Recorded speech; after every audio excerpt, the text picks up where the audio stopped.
sahabat KKS Kelapa Gading. Mari sudah jam 7 kita mulai.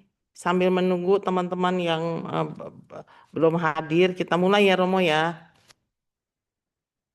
Oke, sebelum mulai, mari kita berdoa terlebih dahulu. Saya bawa dalam doa ya, dalam nama Bapa dan Putra dan Roh Kudus. Amin. Bapak yang baik, terima kasih Bapak, Engkau telah hadir dalam Zoom KKS Kelapa Gading ini. Terlebih pada malam hari ini, Engkau telah mengutus hambamu Romo Stephen OFM yang akan memaparkan tentang inkarnasimu. Terima kasih ya Tuhan Yesus. Kami mohon perlindungan-Mu atas Zoom ini, peralat, perangkat semua yang kami gunakan, terlebih sahabat-sahabat KKS Kelapa Gading yang telah hadir di sini merindukan firman-Mu. Kemuliaan kepada Bapa dan Putra dan Roh Kudus, seperti pada Pada permulaan, sekarang, permulaan, sekarang, selalu, dan sepanjang panjang segala segala abad. abad. Amin. Dalam Amin. nama Bapa dan Putra dan Roh Kudus. Amin. Amin. Eh, Silakan Romo, Romo telah menjadi co-host. Romo dapat share screen. Silakan Romo. Baik. Sebentar, Ibu.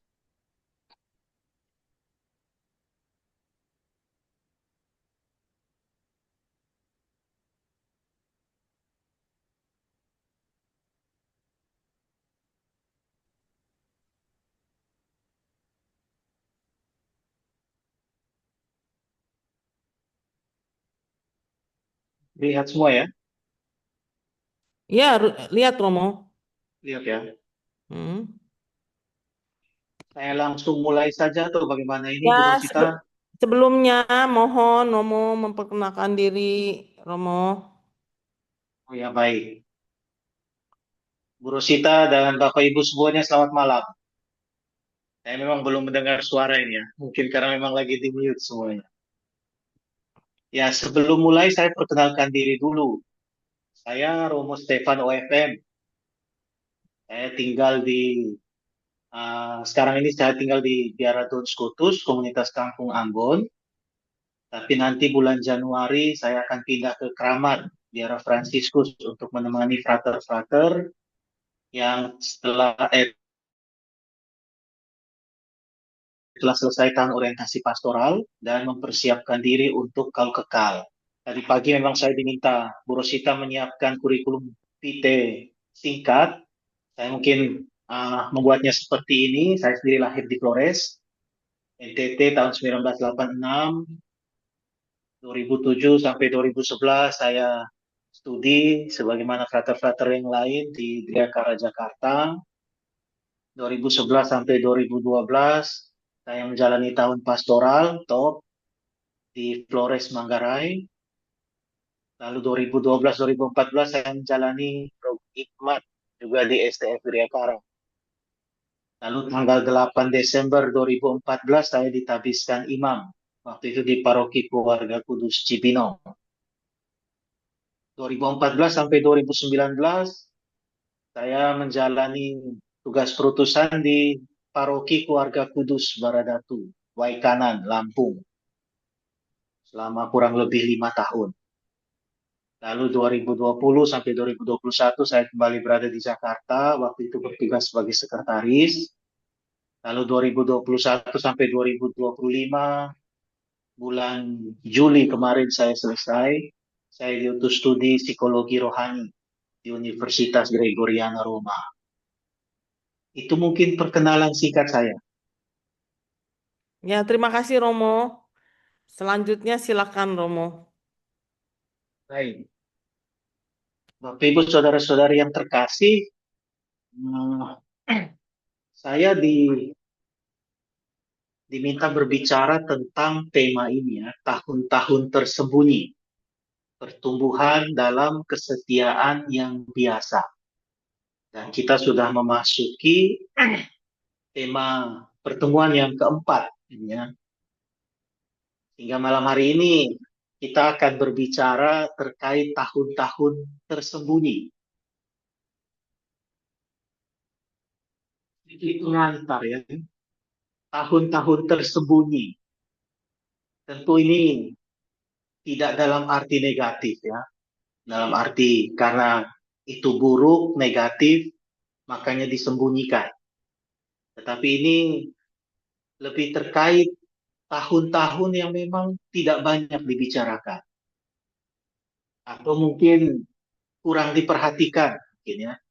Karena memang orang lebih fokus kepada pewartaan Yesus, ajaran-ajarannya, masa-masa di mana dia berkeliling untuk mewartakan Injil, sehingga tahun-tahun sebelum itu kurang banyak diperhatikan atau juga tidak banyak diketahui.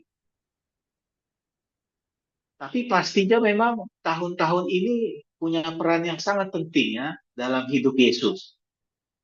Kita mengenal Yesus itu sebagai pribadi yang berintegritas ya. Yesus itu ketika mengajar itu dia tidak terpengaruh oleh komentar orang, reaksi orang, kata orang karena dia punya integritas diri. Lalu Yesus juga itu pribadi yang bijaksana. Ajaran-ajarannya itu mentransformasi nilai. Jadi nilai-nilai yang Yesus bawa itu nilai-nilai yang baru, yang melampaui nilai-nilai yang umum ada saat itu. Yang paling terkenal salah satunya tentang mengampuni, itu kan?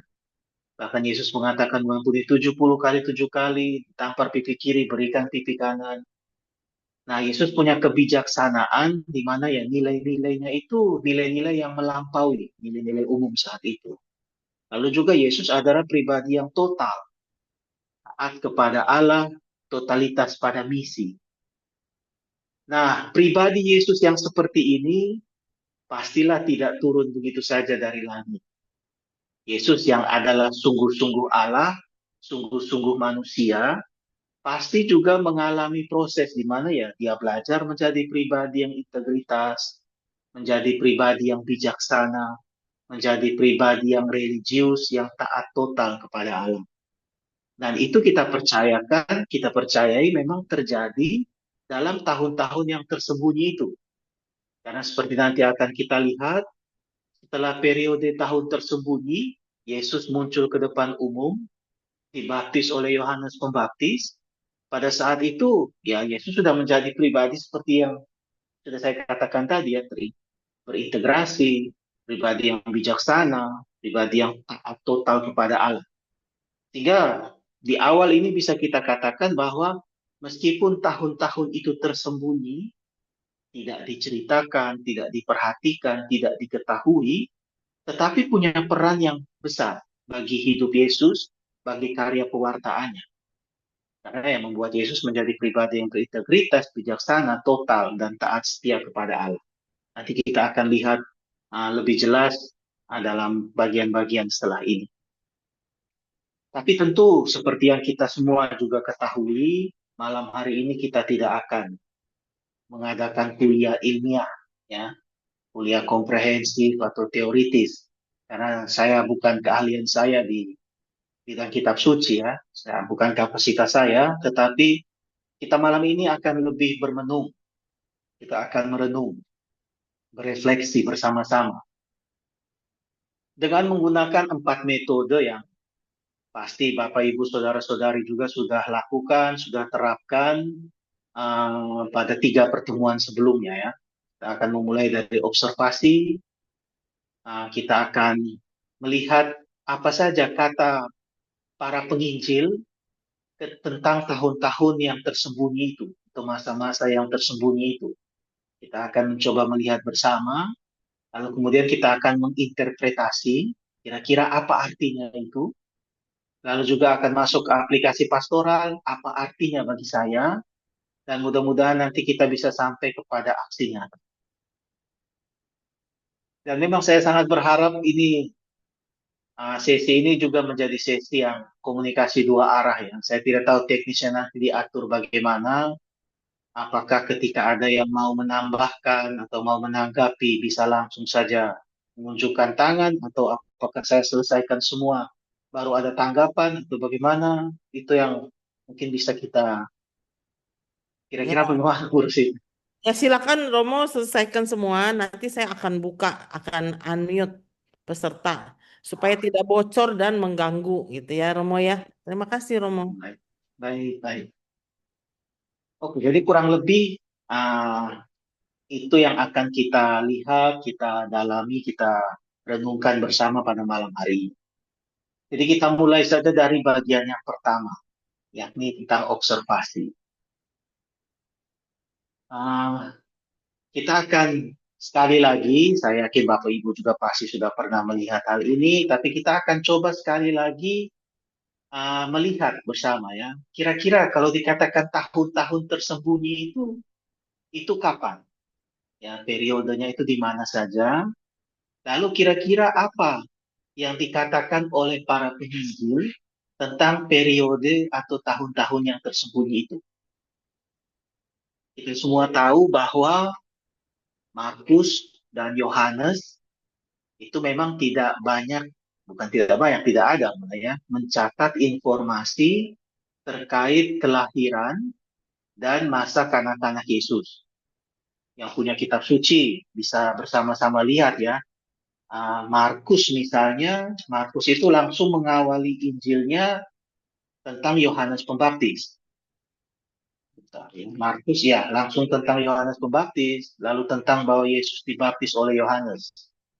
Demikian juga Yohanes, Injil Yohanes langsung dimulai dengan refleksi tentang sabda, lalu setelah itu tentang Yohanes Pembaptis. Jadi tidak ada informasi tentang kelahiran Yesus dan masa kanak-kanak Yesus. Informasi itu hanya kita lihat dalam Injil Lukas dan Matius. Lukas dan Matius menceritakan beberapa informasi terkait kelahiran masa kanak-kanak Yesus. Bahkan Lukas dia memulainya lebih awal. Matius juga ya dengan silsilah Yesus Kristus yang tadi pagi kita dengarkan dalam bacaan Injil. Tapi memang seperti nanti akan kita lihat bahwa ada periode waktu tertentu yang dalam tanda kutip hilang atau memang tidak diceritakan, tidak ada catatan di dalam. Kita lihat pertama Lukas ya, apa yang Lukas catat. Ya Lukas memang hanya mencatat dua peristiwa. Dari setelah kelahiran Yesus sampai ketika Yesus dibaptis oleh Yohanes. Ya. Hanya ada dua peristiwa yang dicatat oleh Yesus. Itu dalam Lukas 2:21 sampai 40, itu tentang Yesus disunat dan diserahkan kepada Tuhan. Lalu dalam Lukas 2:41 sampai 52, di mana dikisahkan Yesus pada usia 12 tahun dalam bait Allah. 12 tahun mungkin sudah tidak dikatakan kanak-kanak lagi ya. Yesus sudah remaja, katakanlah seperti itu. Tapi hanya dua peristiwa ini yang dicatat oleh Lukas dalam Injilnya setelah pencatatan tentang kelahiran Yesus sampai saat Yesus dibaptis oleh Yohanes Pembaptis. Hanya dua ini saja. Sedangkan Matius, kita tahu Matius mencatat empat cerita, empat kisah, empat kejadian. Dalam Matius 2:1 sampai 12, Matius mencatat tentang kunjungan orang-orang Majus dari timur. Lalu Matius 2:13 sampai 15, Matius mencatat tentang penyingkiran keluarga Kudus Nazaret ke Mesir. Lalu Matius 2:16 sampai 18, Matius mencatat kisah tentang pembunuhan anak-anak di Bethlehem. Lalu kemudian 2:19 sampai 23, Matius mencatat kisah tentang kembalinya keluarga Kudus ke Mesir. Nah, ini empat kisah yang dicatat oleh Matius dalam kurun waktu itu tadi ya, antara setelah kelahiran Yesus sampai ketika Yesus dibaptis oleh Yohanes. Kita sekarang akan coba mengurutkan ya, dalam arti ada data yang dicatat oleh Lukas dan juga ada data yang dicatat oleh Matius.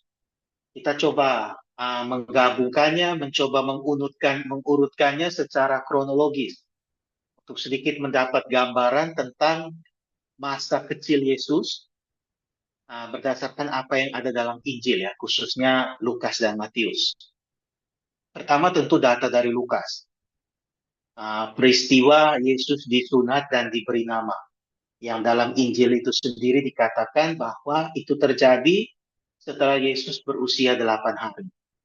Jadi setelah lahir, 8 hari kemudian Yesus disunat dan diberi nama.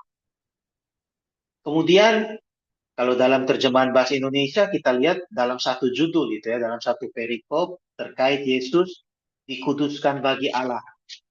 Tapi itu tidak terjadi dalam kurun waktu yang bersamaan.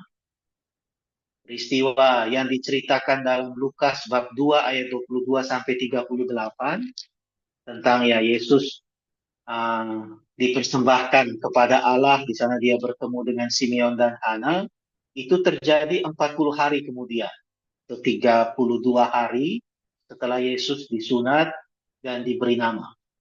Ya, jadi urut-urutannya seperti itu. Kemudian bisa kita masukkan dalam urutan setelah itu kunjungan para Majus yang diceritakan oleh Matius dalam 2 ayat 1 sampai 11. Kejadian kunjungan para Majus ini memang tidak terjadi beberapa hari setelah Yesus lahir ya. Itu terjadi kurang lebih ketika Yesus sudah berusia 1 hingga 2 tahun. Nah, data yang diambil oleh para ahli itu apa yang tertulis dalam Matius 2 ayat 16b. Di mana waktu itu dikatakan Herodes marah, para Majus tidak kembali menemui dia seperti yang dijanjikan, lalu diperintahkanlah untuk membunuh semua anak laki-laki, dan waktu itu yang dibunuh adalah anak-anak berumur 2 tahun ke bawah, sesuai dengan berita yang yang Herodes terima dari para Majus. Nah, data ini para ahli yakini sebagai informasi juga bahwa kira-kira hal itu terjadi waktu Yesus berusia 1 hingga 2 tahun. Dan pada usia ini jugalah Yesus bersama kedua orang tuanya mengungsi ke Mesir. Karena ya peristiwa itu masih dalam satu rangkaian ya. Setelah para Majus tidak kembali, lalu kemudian ada ancaman pembunuhan, lalu Yesus bersama kedua orang tuanya mengungsi ke Mesir. Para ahli kitab suci, sejarah, arkeologi sepakat bahwa Yesus berada di sana kurang lebih 3 tahun. Sehingga apa yang dicatat dalam Matius bab 2 ayat 19 sampai 23 bahwa Yesus kembali ke Nazaret setelah kematian Herodes, itu kurang lebih berarti Yesus saat itu berusia 4 sampai 5 tahun. Dia bersama keluarga, kedua orang tuanya kembali lagi ke Nazaret. Nah, dari setelah kembali ke Nazaret, yang waktu itu kita perkirakan berusia 5 tahun, kemudian akan ada satu periode yang hilang, yang kurang lebih 7 tahunnya terjadinya, karena kemudian baik Lukas maupun Matius mencatat peristiwa lain di mana Yesus datang ke bait Allah untuk kedua kalinya pada saat dia berusia 12 tahun. Jadi kurang lebih dari 5 tahun sampai 12 tahun itu tidak ada informasi lain. Selain bahwa tiba-tiba sudah 12 tahun, Yesus dibawa oleh orang tuanya kembali ke bait Allah di Yerusalem. Waktu itu diceritakan pada pesta Paskah. Nah, setelah itu pun tidak ada lagi berita atau cerita umum setelah peristiwa Yesus datang ke Yerusalem pada usia 12 tahun. Dan kita juga tahu ceritanya Yesus menghilang, lalu sempat dicari oleh kedua orang tuanya. Setelah peristiwa itu tidak ada catatan lain dalam Injil sampai ketika Yesus dibaptis oleh Yohanes Pembaptis. Itu terjadi ketika Yesus berusia 30 tahun. Jadi dari usia 12 sampai usia 30 ada periode yang juga hilang. Dalam arti tidak diceritakan dalam kitab suci. Ketika diceritakan, Yesus sudah besar, sudah 30 tahun, sudah dibaptis oleh Yohanes, dan kemudian memulai karya pelayanan atau pewartaannya. Sehingga Dari upaya kita mengumpulkan beberapa data yang ada dalam kitab suci ini, kita mungkin bisa simpulkan begini. Ada 3 periode dari data yang kita lihat dalam Injil Lukas dan Matius tentang tahun-tahun yang tersembunyi, ya, dalam tanda petik. Tahun-tahun yang tidak diceritakan, tahun-tahun yang tidak ada informasi. Itu yang pertama, 3 tahun ketika Yesus berada di Mesir. Waktu itu ya Yesus berangkat mulai dari sekitar usia 1 atau 2 tahun dan dia kembali kira-kira sekitar dia berusia 4 sampai 5 tahun. Lalu ada 7 tahun setelah Yesus kembali dari Mesir hingga kemudian dia dikabarkan mengunjungi Bait Allah Yerusalem pada usia 12 tahun. Lalu periode yang ketiga 18 tahun dari sejak ketika kunjungan Yesus pada usia 12 tahun ke Bait Allah sampai ketika dia dibaptis oleh Yohanes Pembaptis ketika dia berusia 30 tahun. Nah, jadi kurang lebih ada 3 periode itu, 3 periode tahun-tahun yang tersembunyi, tahun-tahun yang tidak diceritakan dalam kitab suci. Nah, ini observasi kita ya.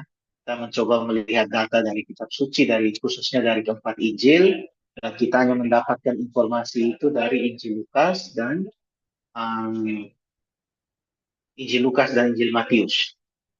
Kurang lebih kita bisa simpulkan seperti itu. 3 periode tahun tersebut. Sekarang kita coba masuk ke bagian selanjutnya ya. Terkait interpretasi dan aplikasi pastor.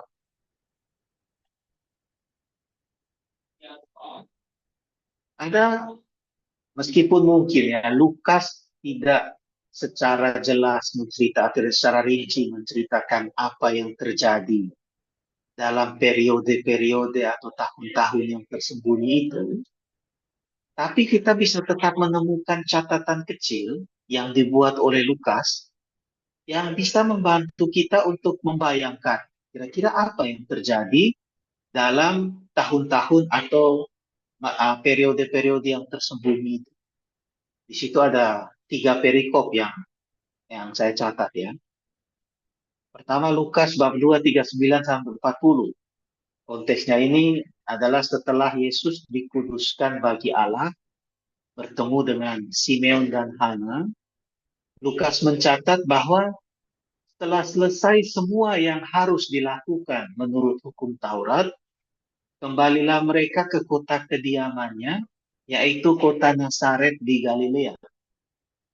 Anak itu bertambah besar dan menjadi kuat, penuh hikmat dan kasih karunia Allah ada padanya. Jika sederhana kalau kita bertanya pada Lukas, kira-kira apa yang terjadi pada masa itu, Lukas membuat kesimpulan kecil ini ya. Ya dia pulang ke rumah, dia tinggal di Nazaret, di Galilea, di sana dia bertambah besar, dia menjadi kuat, penuh hikmat, kasih karunia Allah ada padanya. Dan catatan ini diperkuat oleh catatan Lukas 2:47. Artinya setelah dia bertumbuh besar dalam keluarga, itu dikatakan pada usia 12 tahun dia kembali ke Bait Allah. Dan di situ dikatakan semua orang yang mendengarkan dia itu heran akan kecerdasannya, akan segala jawab yang diberikan. Jadi sudah ada hasil bahwa ya dia bertumbuh besar, menjadi kuat, penuh hikmat, kasih karunia Allah ada padanya itu terbukti ketika bertemu dengan banyak orang di Bait Allah. Banyak orang yang heran-heran, kok anak ini bisa begitu cerdas, penuh hikmat. Lalu juga catatan diberikan pada akhir perikop terkait kunjungan Yesus pada usia 12 tahun ke Bait Allah. Lukas juga memberi catatan yang kurang lebih mirip. Lukas mengatakan, lalu ia pulang bersama-sama mereka ke Nazaret, dan ia tetap hidup dalam asuhan mereka. Dan Yesus makin bertambah besar dan bertambah hikmatnya dan besarnya, dan makin dikasihi oleh Allah dan manusia. Sehingga catatan kecil yang ditinggalkan oleh Lukas ini sebenarnya mau mengatakan kepada kita bahwa tahun-tahun yang hilang itu sebenarnya adalah tahun-tahun bersama keluarga, tahun-tahun di dalam keluarga. Yesus bertumbuh dalam keluarga dan dikatakan bahwa pertumbuhan itu adalah pertumbuhan yang holistik. Holistik ya dalam arti satu, Yesus bertumbuh secara fisik, bertambah besar, dia menjadi kuat, tapi tidak hanya secara fisik, dia juga bertumbuh secara kognitif. Dia menjadi penuh hikmah, dia menjadi bijaksana, dia menjadi banyak pengetahuan, lalu juga bertumbuh secara rohani. Di mana dikatakan kasih karunia Allah ada padanya, dan ia makin dikasihi oleh Allah. Juga dikatakan bahwa Yesus juga dikasihi oleh manusia. Dengan demikian dia juga bertumbuh secara sosial. Sehingga Lukas melalui catatan kecilnya mau memberi informasi bahwa tahun-tahun yang tersembunyi atau periode-periode yang tersembunyi itu adalah tahun atau masa atau periode di mana Yesus bertumbuh dalam keluarga, Yesus berada bersama keluarganya, dan di sana dia mengalami pertumbuhan yang holistik. Tadi sudah saya katakan bahwa catatan pada Lukas 2:47 tentang orang-orang yang kagum akan kecerdasan Yesus itu seperti legitimasi ya, bahwa oh memang benar dalam keluarga Yesus bertumbuh secara cerdas, secara baik, sehingga ketika dia muncul pada usia 12 tahun saja banyak orang sudah terkagum-kagum terhadap dia. Nah, hal ini juga memang ya, bisa dikatakan sebagai khas Lukas ya. Lukas memang sepertinya mau menggambarkan tahun-tahun tersembunyi itu sebagai tahun-tahun bersama keluarga. Dan memang kita lihat, kalau kita lihat mulai dari awal Injil Lukas sampai setelah kelahiran Yesus, Lukas memberi banyak sekali catatan tentang keluarga Yesus. Dalam Lukas bab 1 ayat 5 sampai 25, Lukas mau mengatakan bahwa pamannya Yesus itu seorang imam loh, yang bertugas di bait Allah, di Zakaria. Dia itu orang yang saleh. Itu juga dikatakan dalam Kidung Zakaria ya. Lukas bab 1 ayat 67 sampai 80. Lalu juga bahwa tantenya Elizabeth, saudari dari ibunya itu juga adalah orang yang saleh. Itu juga dikatakan dalam Lukas 1:39 sampai 40. Lalu juga kita lihat di sana dalam Lukas 1:26 sampai 38, 1:46 sampai 56.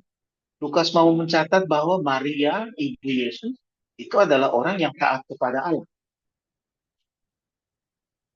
Kemudian kisah-kisah putar masa kecil Yesus, itu juga syarat dengan informasi-informasi tentang betapa Yusuf dan Maria itu saleh orangnya. Mereka memperhatikan dan mempraktikkan aturan agama Yahudi, bahwa Yesus harus disunat, anak laki-laki pertama harus dikuduskan bagi Allah. Mereka juga rutin berziarah ke Yerusalem pada perayaan Paskah, seperti yang dicatat dalam Lukas bab 2 ayat 41. Dikatakan tiap-tiap tahun orang tua Yesus pergi ke Yerusalem pada hari raya Paskah. Sehingga Lukas sebenarnya melalui informasi-informasi ini, Lukas sebenarnya mau mengatakan hal ini ya, bahwa Yesus, Sang Nabi Agung, Sang Mesias itu, dia lahir dan berkembang dalam keluarga. Keluarga yang religius, keluarga yang takut akan Allah, keluarga yang beragama. Pesan yang tentunya mau Lukas katakan terkait tahun-tahun yang hilang itu adalah bahwa keluarga itu memang akar dan dasar penting bagi karya pewartaan dan kenabian Yesus. Dan keluarga yang saleh itu amat sentral dan penting bagi pertumbuhan dan perkembangan Yesus sebagai nabi dan Mesias, sebagai nabi atau Mesias ya. Itu kurang lebih pesan sentral yang mau disampaikan Lukas terkait tahun-tahun yang tersembunyi. Itu tahun-tahun bersama keluarga. Di situ Yesus berada dalam lingkungan keluarga yang saleh, lingkungan keluarga yang baik, yang sungguh memperhatikan pendidikannya, sehingga kemudian ya dia sungguh-sungguh bertumbuh secara holistik kalau tadi kita sudah lihat, dan dari situlah asal integritasnya, kecerdasannya, kebijaksanaannya, dan ketaatannya yang penuh serta total kepada Allah. Oleh karena itu kita bisa mengerti juga ya, kenapa Lukas bab 11 ayat 27 sampai 28 itu memang hanya ada di Injil Lukas. Itu khasnya Injil Lukas ya. Injil lain kita tidak temukan hal itu. Catatan tentang komentar seorang wanita yang ketika kagum melihat Yesus mengajar dengan begitu baik, Yesus begitu bijaksana, wanita itu langsung berkomentar, berbahagialah rahim yang mengandung engkau dan susu yang menyusui engkau. Secara tidak langsung wanita itu mau mengatakan, wah kalau Yesus begitu bijaksana, itu berarti terberkati ibunya yang sudah mendidik dia sedemikian baik, sehingga dia bisa menjadi anak dengan kebijaksanaan, dengan integritas seperti itu.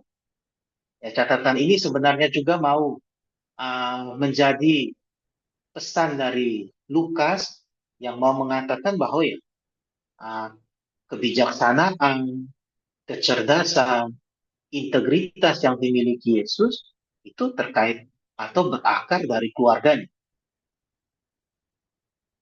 Tiga poin penting yang memang perlu kita renungkan dalam sesi yang keempat ini, itu adalah terkait peran keluarga dalam tumbuh kembang anak.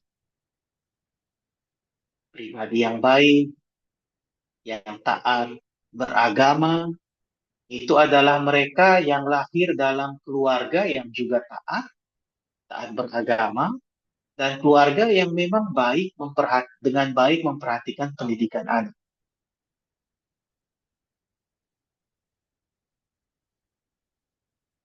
Perampok, pemerkosa, pembunuh, pelaku seks abuse, sebagian besarnya adalah atau umumnya adalah orang-orang yang memang berasal dari keluarga yang bermasalah. Keluarga yang tidak sungguh memperhatikan pendidikan anak. Oleh karena itu, saudara-saudari sekalian, kita juga bersamaan dengan ini diingatkan kembali tentang dokumen gereja melalui Paus Yohanes Paulus II, Familiaris Consortio, yang berbicara tentang keluarga sebagai eklesia domestika, gereja rumah tangga, gereja kecil. Keluarga itu adalah tempat katekese pengajaran iman yang pertama. Keluarga itu sekolah moral yang pertama. Keluarga itu sekolah nilai yang pertama.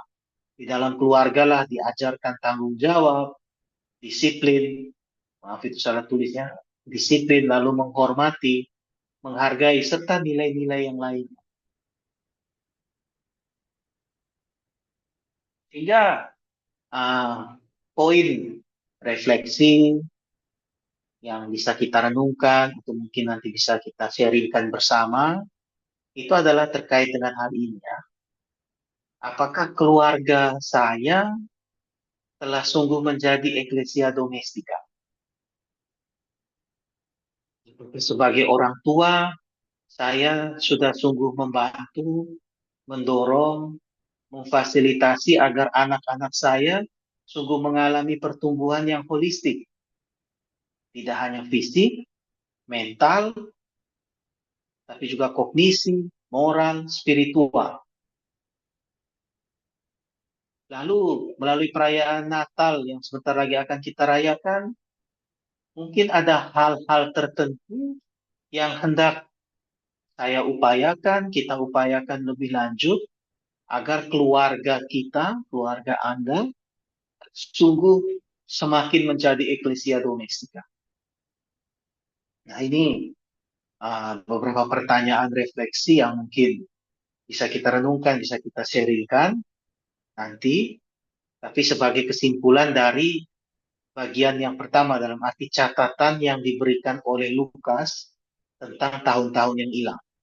Ya, seperti tadi sudah kita lihat bahwa lebih banyak Lukas mencatat tentang peran keluarga dalam pertumbuhan Yesus di masa-masa yang hilang itu. Karena itu pertanyaan refleksinya adalah bagaimana dengan kita? Apakah kita telah sungguh menjadi eklesia domestika, rumah kita, keluarga kita telah sungguh menjadi eklesia domestika, dan pertanyaan-pertanyaan yang uh, saya tuliskan sini ya. Nanti di bagian akhir juga akan saya sampaikan, akan saya munculkan lagi pertanyaan refleksi. Jangan di alam, jangan di Kita masuk ke bagian yang kedua terkait apa yang dicatat oleh Matius. Ya, kata lain dari tahun-tahun yang hilang, kalau kita lihat dari catatan Matius, itu adalah pengungsian Yesus ke Mesir, yang memang diwarnai oleh kisah tragis gitu ya, pembunuhan bayi-bayi laki-laki di Yerusalem.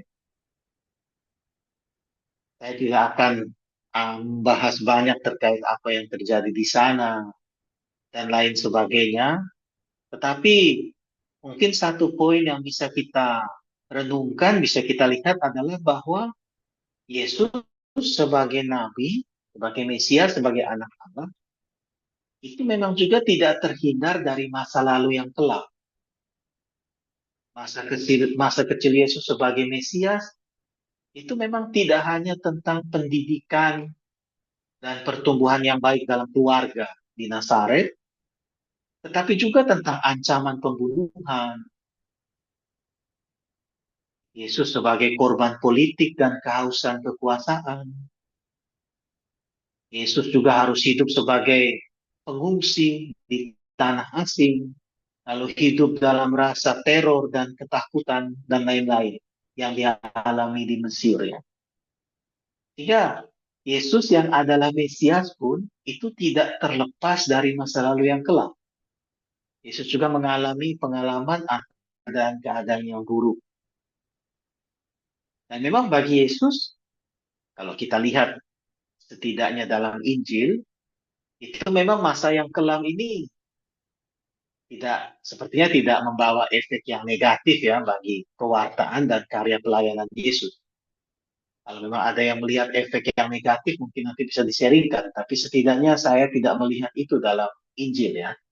Apa dampak buruk dari pengungsian Yesus ke Mesir, saat-saat di mana dia dikejar-kejar, diteror, dan lain sebagainya, itu tidak tampak. Tapi ya syukurlah bahwa satu hal yang kita lihat bahwa bagi Yesus memang masa lalu yang kelam itu tidak punya banyak efek untuk hidupnya dan karya pewartaannya. Tapi tentu itu mungkin berbeda untuk kita ya. Bagi kita mungkin ya, bagi kita mungkin pastilah masa lalu itu sering menghadirkan halangan, hambatan dalam panggilan hidup atau pelayanan kita. Baik itu kita sadari maupun tidak kita sadari. Kita berbeda dari Yesus. Kalau Yesus mungkin punya masa lalu yang kelam, tetapi kemudian itu tidak punya banyak efek bagi hidupnya, bagi pewartaannya, mungkin dari kita berbeda. Masa lalu kita yang kelam itu seringkali justru hadir sebagai halangan atau hambatan bagi kita dalam panggilan hidup kita dan juga dalam pelayanan kita. Banyak orang yang tidak sungguh menjadi suami atau ayah yang baik, istri atau ibu yang baik dalam keluarga, karena rupanya masih terus berada dalam bayang-bayang masa lalunya. Belum sungguh bekerja, belum sungguh berdamai dengan masa lalunya. Oh, ini juga yang cukup sering mungkin Bapak Ibu sendiri alami atau lihat dalam hidup menggereja ya.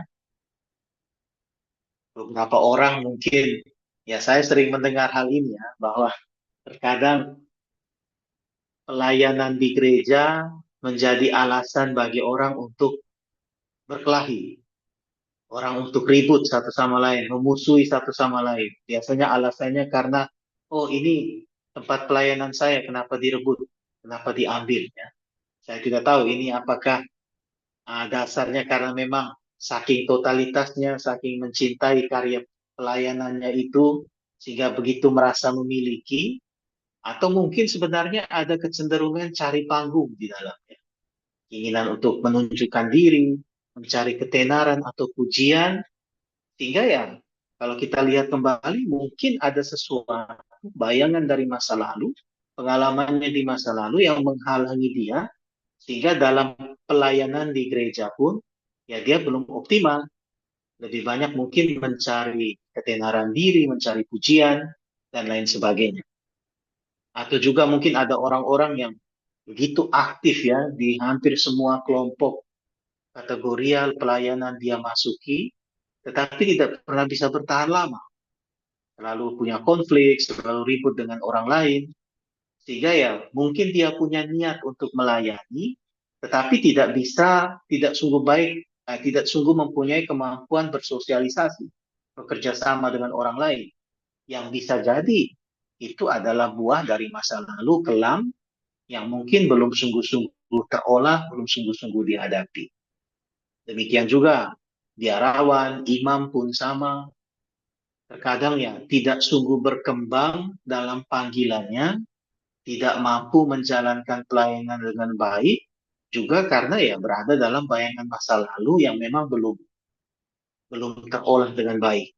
Sehingga memang sekarang dalam masa formasi, pendekatan-pendekatan psikologis itu sangat dianjurkan, sangat dibuat agar sangat diharapkan untuk dibuat dengan maksud agar memang sebelum ditabiskan, sebelum kau kekal, calon-calon imam, calon-calon suster, calon-calon biarawan-biarawan itu sungguh-sungguh mengolah hidupnya, mengolah dirinya, menghadapi masa lalunya, membereskan masa lalunya, sehingga bayang-bayang masa lalu tidak menghalangi dia dalam pelayanan dan dalam panggilannya. Sehingga poin berikutnya yang bisa kita renungkan juga, kita lihat dalam diri kita masing-masing, berdasarkan kisah tentang tahun-tahun yang tersembunyi versi Matius, itu adalah pertanyaan ini ya. Kita perlu bertanya, apakah saya juga punya pengalaman Mesir, pengalaman masa lalu yang kelam, yang mungkin selama ini membuat saya memang tidak bisa menjalani hidup saya dengan baik dan optimal. Pengalaman Mesir yang mana yang membuat saya selalu takut untuk melayani atau dalam melayani? Mungkin ada pengalaman Mesir yang membuat saya tidak berkembang dalam pelayanan atau panggilan hidup saya. Ya, mungkin sebagai kepala keluarga, sebagai ibu rumah tangga, dan lain sebagainya. Itu hal yang tidak bisa kita pungkiri, hidup itu memang tidak sempurna. Kita semua pasti punya pengalaman buruk, punya pengalaman yang kurang menyenangkan di masa lalu. Oleh karena itu perlu juga untuk mengambil waktu, melihat kembali pengalaman Mesir kita masing-masing, mengolahnya, untuk bisa hidup secara lebih baik di masa kini dan di masa depan. Nah itu uh, kurang lebih poin yang bisa kita renungkan bertolak dari catatan Matius tentang periode atau masa yang periode tahun-tahun hidup Yesus yang hilang. Sehingga Bapak Ibu Saudara-saudari yang terkasih, saya akhiri bagian bagian saya artinya pemaparan materi ini dengan kembali mencatat pertanyaan, permenungan, refleksi, panduan sharing mungkin yang bisa mengantar kita untuk sharing, untuk refleksi lebih lanjut ya. Pertama, terkait informasi yang kita terima dari Lukas, yang menekankan pentingnya keluarga, peran keluarga dalam tahun-tahun tersembunyi itu, mari kita juga bertanya, apakah keluarga saya telah sungguh menjadi eklesia domestika? Apakah sebagai orang tua, saya sungguh membantu mendorong, memfasilitasi agar anak-anak saya sungguh mengalami pertumbuhan yang holistik, fisik, mental, kognisi, moral, spiritual.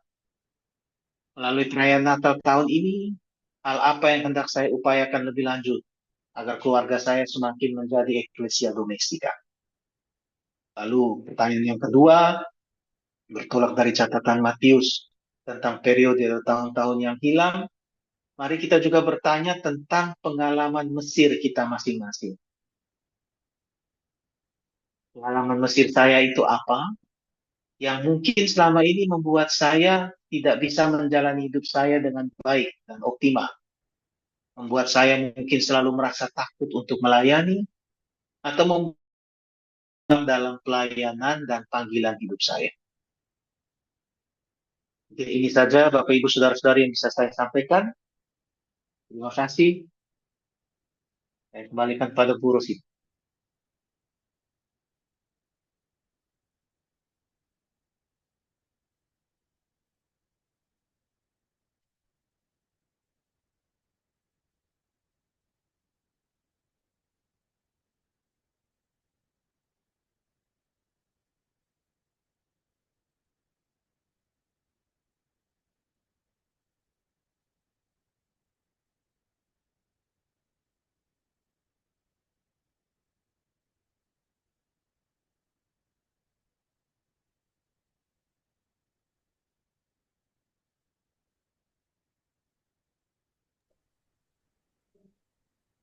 Ya, terima kasih Romo pemaparannya. Bu, Bapak Ibu, sahabat KKS, apakah saya unmute yang ingin bertanya? Ya, boleh langsung buka kamera dan bertanya atau tulis di chat, nanti akan saya bacakan. Terima kasih. Ini ada pertanyaan di chat, saya bacakan ya Romo ya. ya, Romo, berarti orang Majus yang dari timur sebenarnya datang menyembah bukan saat Yesus baru lahir ya. Yesus berarti dibaptis setelah dewasa.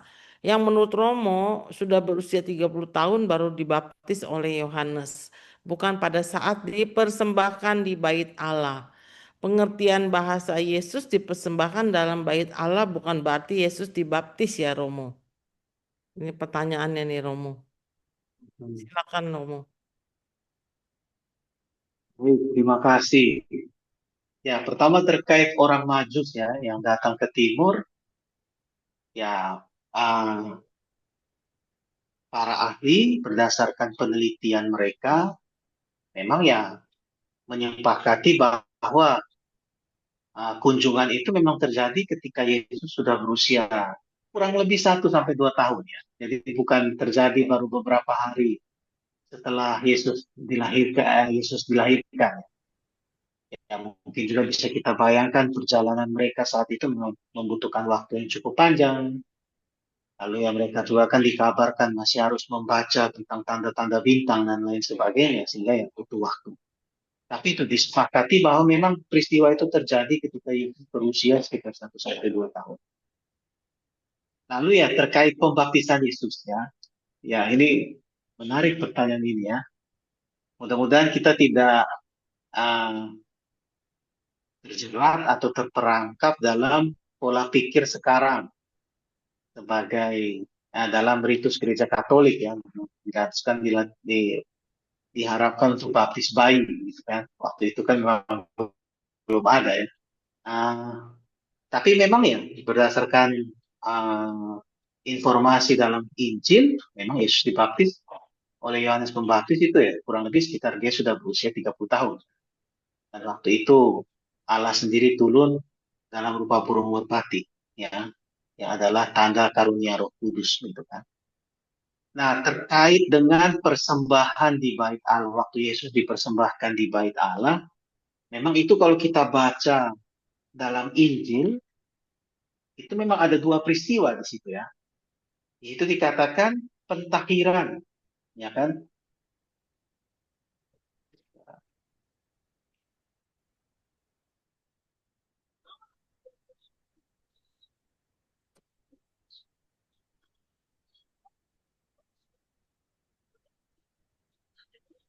Dan waktu pentahiran, menurut hukum saya sekali lagi saya bukan ahli kitab suci, tapi saya coba sharingkan apa yang saya pahami atau saya ketahui tentang ini. Ah, peristiwa Yesus dipersembahkan di bait Allah sebagai putra sulung atau anak sulung itu ada dua hal gitu ya. Pentahiran pertama, pentahiran Maria sendiri karena kita tahu di pada masa itu wanita setelah melahirkan itu dianggap atau dipandang najis. Itu ada peraturannya itu kalau anak laki-laki itu berarti najisnya itu 7 hari, anak perempuan itu berarti najisnya 14 hari. Dan dalam masa itu memang ya wanita setelah melahirkan itu ya tidak boleh rumah ibadah, tidak boleh menyentuh barang-barang suci. Dan masa pentahiran itu biasanya selesai 40 hari ya setelah proses kelahiran itu. Sehingga yang dicatat oleh Lukas dalam bab 2 ayat 22 itu juga adalah peristiwa pentahiran bagi Maria, di mana Maria setelah melahirkan, setelah melewati masa-masa uh, pemurnian, penyucian, Maria akhirnya boleh lagi masuk ke dalam bait Allah. Di situ dikatakan juga ada persembahan-persembahan wajib, itu kalau kita baca dalam uh, perikop itu juga kan dikatakan ya. Lalu juga terkait dengan persembahan Yesus sebagai anak sulung, anak laki-laki sulung dalam keluarga Maria dan Yusuf.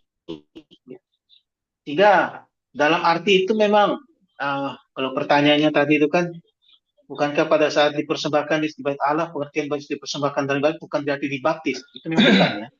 Bukan dibaptis. Yesus dibaptis yaitu baru pada saat usia 30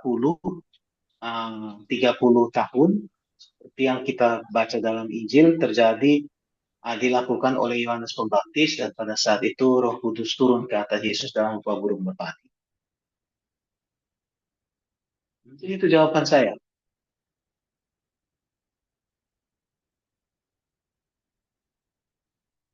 Ibu Tina, apakah Terima sudah kasih jawab, Romo. sudah Terima menjawab kasih. atau mau bertanya lagi?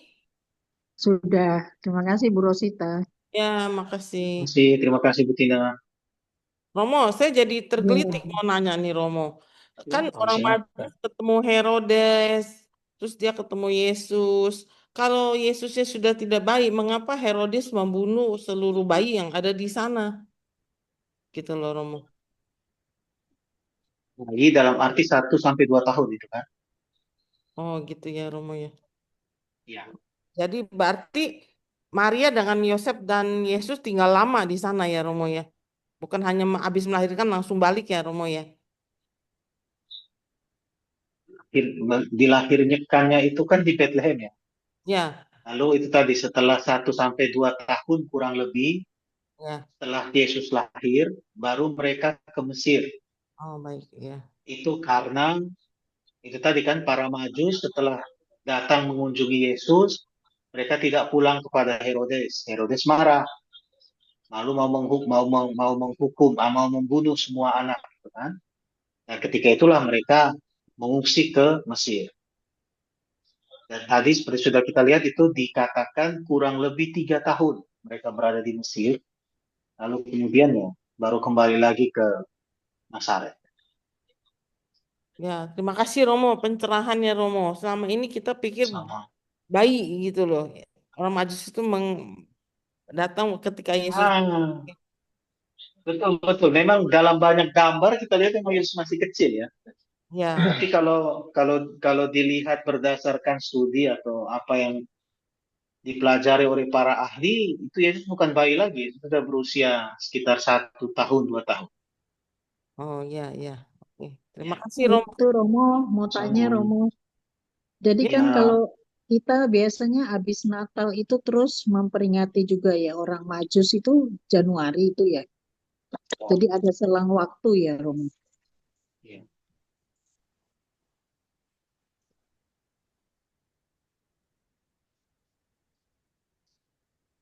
Ada pertanyaan lagi nih Romo. Pertanyaannya ya kurang kurang jelas gimana maksudnya Bu?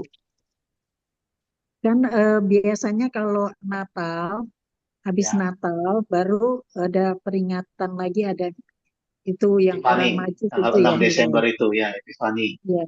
Itu kan ada selang waktu ya, Romo ya. Tapi Ya. kan cuma berapa hari gitu. Oh ya. Memang ya penanggalan liturgi kita itu kan tidak bisa menerapkan secara persis kejadian waktu itu kan. Kita hanya lebih begini, oh ada peristiwa orang Majus mengunjungi Yesus. Nah ini kira-kira kita taruh di mana? Ditaruhlah pada tanggal 6 Januari. Memang pasti ada alasannya lagi yang memang kita harus pelajari lagi. Tapi ya saya mungkin mengerti maksud pertanyaan Ibu, kenapa ditaruh di tanggal 6 gitu kan? Padahal cuma selang dari tanggal 25 Desember sampai tanggal 6, itu kalau mau dihitung, ya Yesus belum berusia 1 tahun waktu itu. Ya Iya, memang betul. baru Tapi seminggu. bukan, ya baru seminggu. Bukan penanggalan yang kita pakai dalam penanggalan liturgi itu bukan dalam arti historis ya. Itu hanya untuk menentukan tanggal sekian kita mengenang peristiwa itu. Oke, makasih Romo. Ya, Romo ada pertanyaannya. Bapak Ibu, mohon maaf yang buka video dan Zoom suara maksud saya audio yang mau bertanya ya, jadi tidak bocor. Terima kasih. Ini Romo ada pertanyaan Romo. Selamat malam Pastor, mau bertanya apakah ada hubungan tradisi Yahudi dengan periode hilang Yesus umur 5 sampai 12 tahun. Apakah anak Yahudi memang secara tradisi umumnya dididik di rumah oleh orang tua sehingga tidak ada yang bisa ditulis oleh penulis kitab suci? Terima kasih.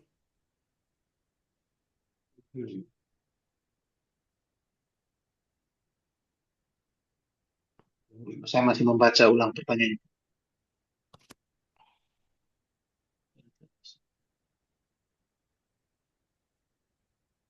Terkait tradisi persisnya orang Yahudi tentang mendidik anak, itu saya harus belajar lagi. Saya harus baca lagi. Saya belum tahu dan saya ya belum baca banyak informasi tentang itu. Tetapi sejauh yang kita tangkap dari catatan Lukas, ya Lukas mau menekankan hal itu ya, bahwa dalam periode 5 sampai 12 tahun, bahkan setelah itu dari 12 sampai Yesus kemudian menjadi pemuda, itu memang ya Yesus berada dalam keluarga, dididik dalam keluarga. Itu menjadi catatan yang khas Lukas. Lukas memang memberi banyak penekanan tentang keluarga untuk mengatakan bahwa Yesus yang hebat itu, Yesus yang bijaksana itu, Yesus yang berintegritas itu dibentuk, dibina, dididik dalam keluarga yang baik, keluarga yang saleh. Seperti itu. Mudah-mudahan menjawab Pak Edi ya, Pak Edi Kelapa Gading. Yes. Gimana Edwin? Oh sorry. Gimana sudah Jelas, menjawab? Pastor. Ya. Siap. Iya, jadi Terima ya kasih. menurut saya karena memang apa hasilnya Yesus itu adalah pemuda yang dikatakan orang hebat, luar biasa, berpendidikan, berintegritas segala macamnya, ya memang karena hasil didikan ya memang berarti ya apakah itu tradisi atau tidak ya mungkin saya juga nggak tahu sih, tapi ya yang saya tahu yang kalau cuma ngeliat hasilnya dia bagus ya karena hasil didikan kan nggak mungkin dia bagus bukan ditaruh di jalanan kan kayaknya jadi nggak berkorelasi gitu ya. Cukup jelas sih Pastor, terima kasih. Ya, terima kasih, terima kasih. Ya, dan gini ya, Romo, Ya, apakah tidak ada catatan bahwa selama Yesus masa kanak-kanaknya itu Yesus melakukan pekerjaan atau mukjizat karena saya melihat di Filipina mereka sangat berdevosi kepada Yesus kecil. Gimana menurut?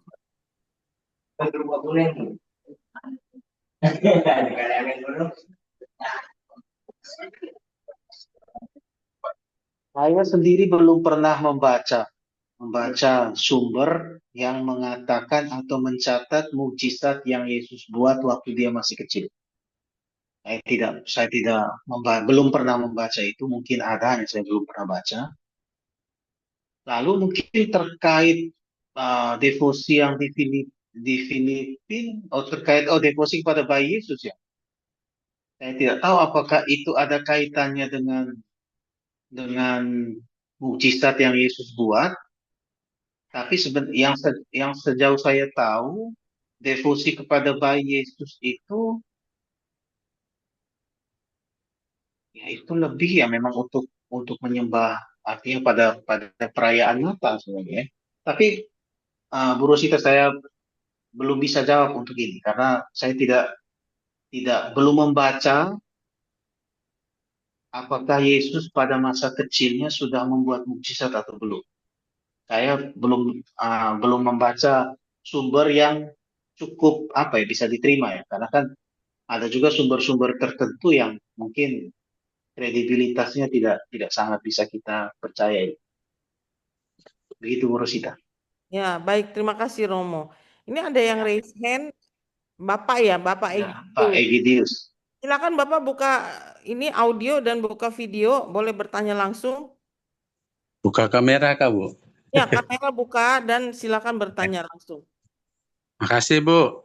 Malam, Romo. Pak. Susah buka kamera saya, susah nih bukanya.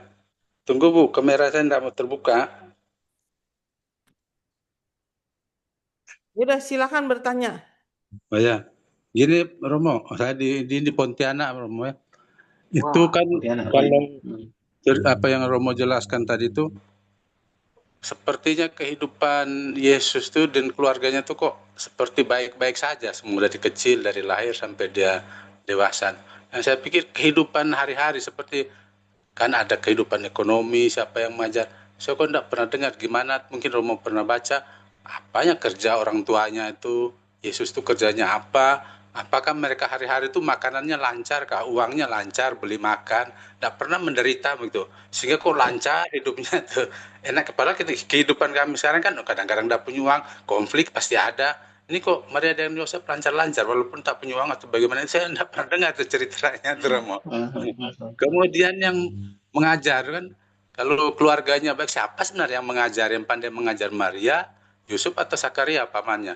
Karena waktu dia di 12 tahun di Bait Allah, waktu mereka mencari Yesus, itu kan waktu ketemu kan Maria heran, waktu Yesus duduk lalu berbicara di depan imam-imam itu Maria heran apa tuh? Heran ilmunya, masih kecil gitu, dia udah pandai. Kalau dia heran berarti bukan dia yang mengajar kan, berarti orang lain yang mengajar. Ilmunya dari mana itu? Nah, gimana penjelasan Romo? Silakan. Baik, terima kasih Pak Egidius. Menarik pertanyaannya. Saya sempat membaca sebuah sumber lah yang memang mengatakan, nah kok sekarang saya tidak ingat sumbernya itu. Tapi saya pernah membaca begini. Yusuf itu kan memang setelah kalau dalam Matius itu terakhir diceritakan tentang Yusuf itu paling setelah kembali dari Mesir. Lalu Yusuf seperti hilang begitu saja dari cerita. Beberapa ahli melihat bahwa memang Yusuf meninggal ketika Yesus yang mulai masuk usia remaja, dalam arti setelah 12 tahun ditemani mengunjungi Bait Allah. Beberapa tahun setelah itu memang Yusuf meninggal, sehingga Yesuslah yang bekerja untuk membantu menyokong perekonomian keluarga. Pekerjanya sebagai tukang kayu, seperti yang juga sering kita dengar, kan memang Yusuf itu sendiri tukang kayu, Yesus sendiri itu juga ya tukang kayu, dan dialah yang memang bekerja untuk memang menopang kehidupan keluarga. Itu saya pernah baca sumber itu, tapi sekarang saya lupa untuk mengatakan itu sumber apa. Tapi nanti teman-teman kalau yang lain yang pernah baca juga ya silakan sharing. Sedangkan kalau kesulitan ekonomi, masalah menurut saya pribadi pasti ada, ya, keluarga manusia itu pasti ada, dan justru juga ya tidak bisa kita pungkiri bahwa terkadang dari masalah juga orang belajar untuk bijaksana, gitu kan. Sehingga ketika mengatakan bahwa Yesus itu berintegritas, Yesus itu bijaksana, itu tidak hanya berarti bahwa di dalam keluarga itu semuanya mulus-mulus saja. Bisa jadi juga ada pengalaman-pengalaman tidak baik, tidak enak, tapi ya memang bisa dihadapi dengan baik, bisa pengalaman-pengalaman itu menjadi pelajaran bagi Yesus, sehingga ya dia memiliki kebijaksanaan, integritas, seperti yang sudah kita lihat. Sehingga poin yang mau saya katakan adalah bahwa pasti ada pengalaman-pengalaman susah, pengalaman buruk, pasti ada keluarga. Mereka ya seperti keluarga manusia umumnya, gitu kan. Hanya ya pastinya tidak tertulis dalam kitab suci, dan juga bahwa pengalaman buruk dalam keluarga tidak selalu berarti bahwa itu akan punya dampak buruk, gitu kan. Orang pribadi yang berintegritas juga lahir dari pengalaman masa lalu yang tidak baik, tetapi yang memang sungguh dihadapi, sungguh dipelajari, sungguh diolah, ya. Seperti yang juga kita sudah lihat tadi dalam Matius. Lalu siapa yang mengajar? Apakah Maria atau Yusuf? Ya itu saya tidak punya informasi tentang itu. Tetapi kalau kita melihat bagaimana cara Lukas menulis Injilnya dengan data-data yang tadi sudah kita lihat, gitu ya, bahwa Lukas menjelaskan pamannya Yesus itu Zakaria itu seorang imam, lalu kemudian Elizabeth itu juga seorang yang taat kepada Allah. Itu memang mau mengatakan bahwa ya Yesus berada dalam lingkungan orang-orang yang baik.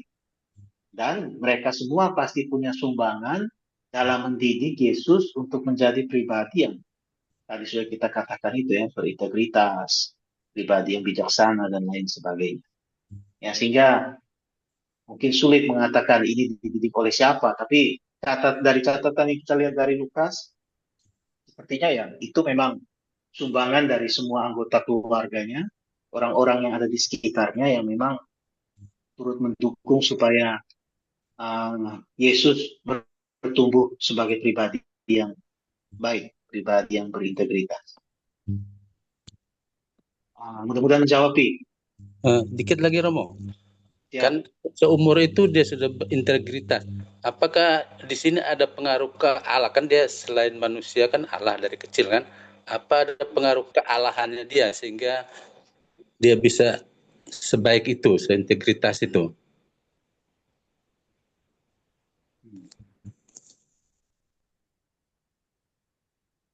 Para iman, saya katakan iya.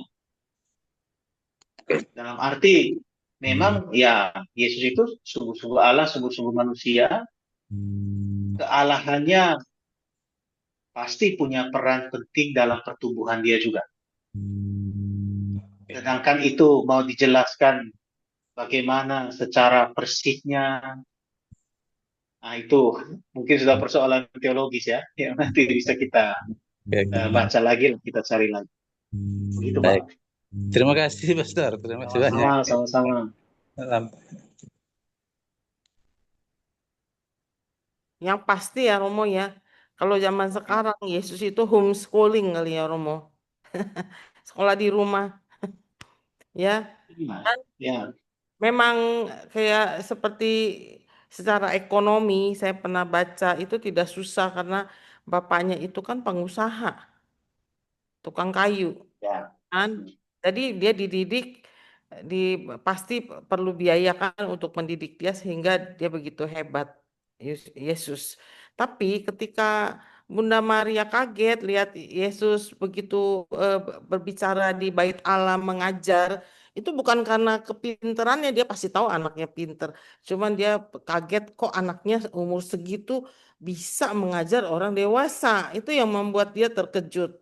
Tapi dia pasti sebagai seorang ibu tahu anaknya itu kepandaiannya seberapa gitu ya. Itu kira-kira seperti itu. Itu Romo, menurut Romo gimana?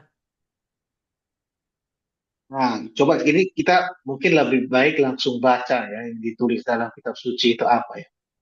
Itu kan ada dalam Lukas bab 2 ayat 47. Mulai dari 46.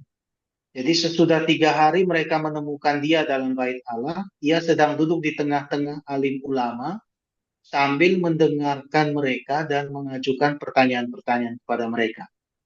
Dan semua orang yang mendengar dia sangat heran akan kecerdasannya dan segala jawab yang diberikannya.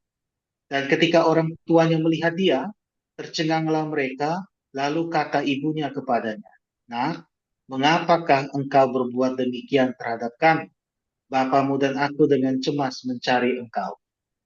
Saya mengerti Maria tercengang, yang dikatakan tercengang di sini, itu bukan karena Yesus bertanya dan mengajar banyak orang, tapi lebih karena, wah, saya ini sudah cari 3 hari kok kamu itu bisa ada di sini. Sedang duduk di tengah. Ungkapan ini lebih sebenarnya tercengang dalam arti kaget. Loh kok bisa ya? Yesus kok mungkin dalam bahasa manusia kok setega itu ya. Orang tua mencarinya setengah mati, kok dia malah sedang tenang-tenangnya duduk di dalam bait Allah, berbicara, berbincang-bincang. Saya kok lebih membaca tercengang di sini, lebih dalam arti itu. Ya, bukan dalam arti, loh kok anak saya pintar sekali, cerdas sekali, bisa banyak bertanya. Ya, kemudian kan situ Yesus menjawab, "Mengapa kamu mencari aku? Tidak kamu tahu bahwa aku harus berada di rumah Bapakku?" Saya lebih menangkap tercengangnya itu lebih dalam arti itu ya. Setelah cari beberapa hari, ya kaget loh kok kami boleh sibuk mencari, kok Yesus bisa tenang-tenang saja duduk bait Allah ngobrol dengan orang-orang itu.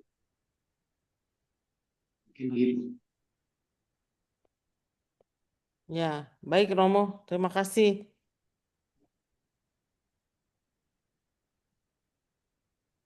Nggak ada yang bertanya lagi nih Romo.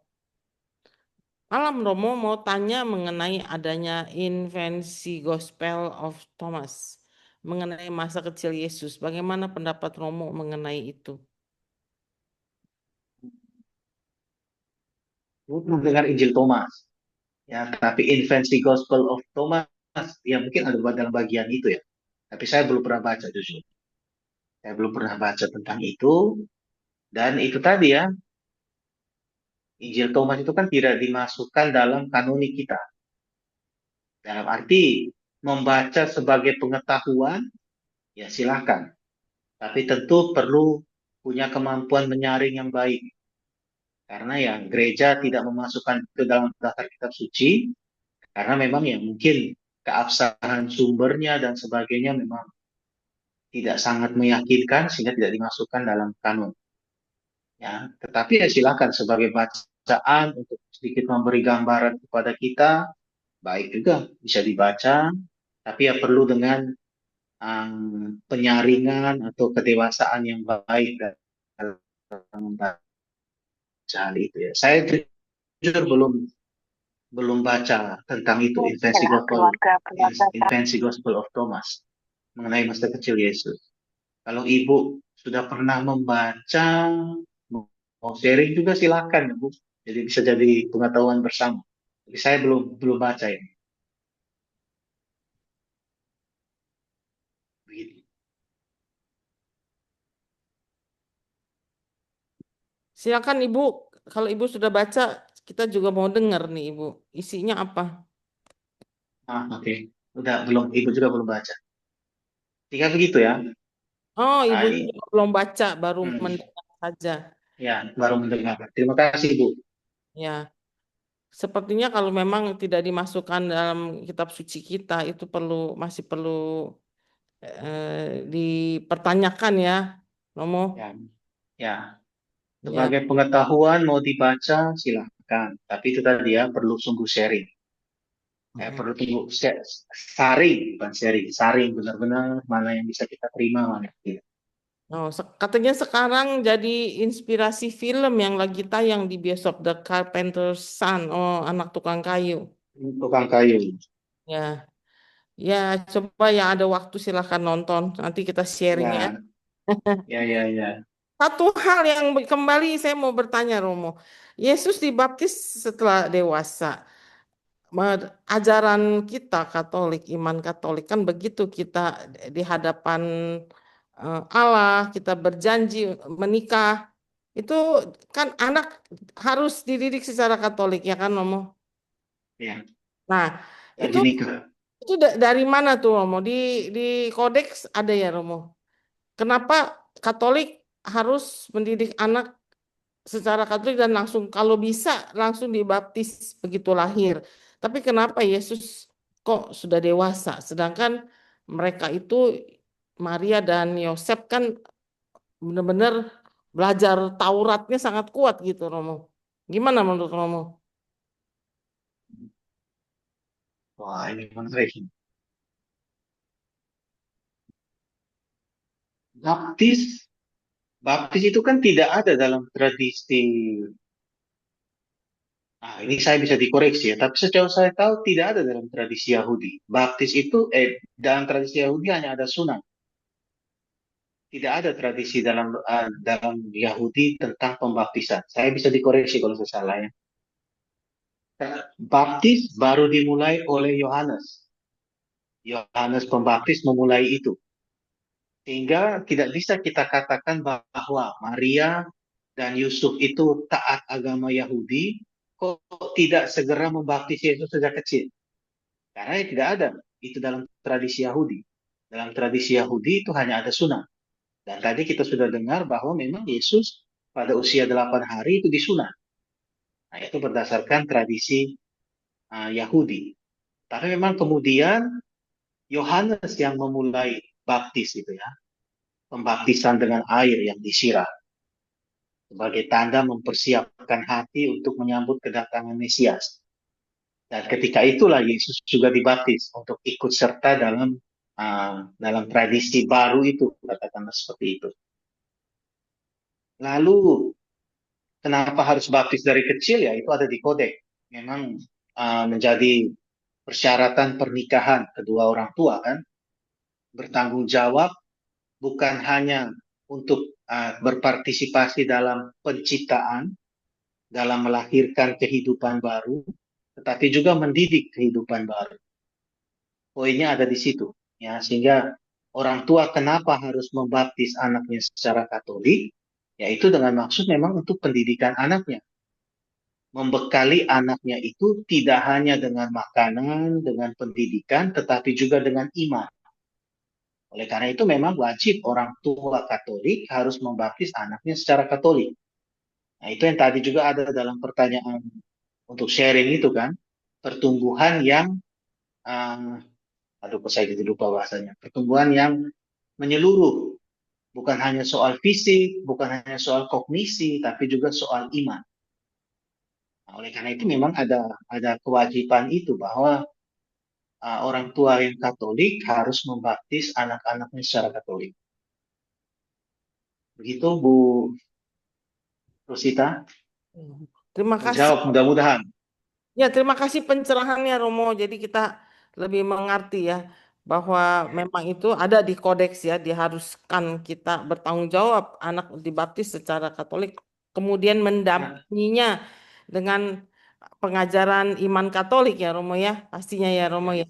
Karena banyak juga di antara kita yang merasa itu kan apa ya, hak seseorang untuk memilih. Tapi kita di Katolik itu kan seperti kita berjanji di hadapan Allah ya Romo untuk mendidik anak Janji nikah kan. secara Katolik dan dengan cara dibaptis secara selama masih bayi, masih kecil ya Romo ya, gitu ya Romo ya. Ya. Ya. Karena kalau sudah besar kita susah handle-nya, dia udah lari kemana tahu ya Romo ya.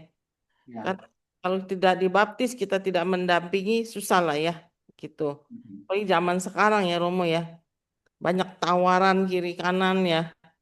Kita mesti fokus, anak kita mesti dididik secara Katolik. Gitu ya Bapak Ibu ya. Ayo yang mau bertanya lagi silakan unmute dan langsung bertanya.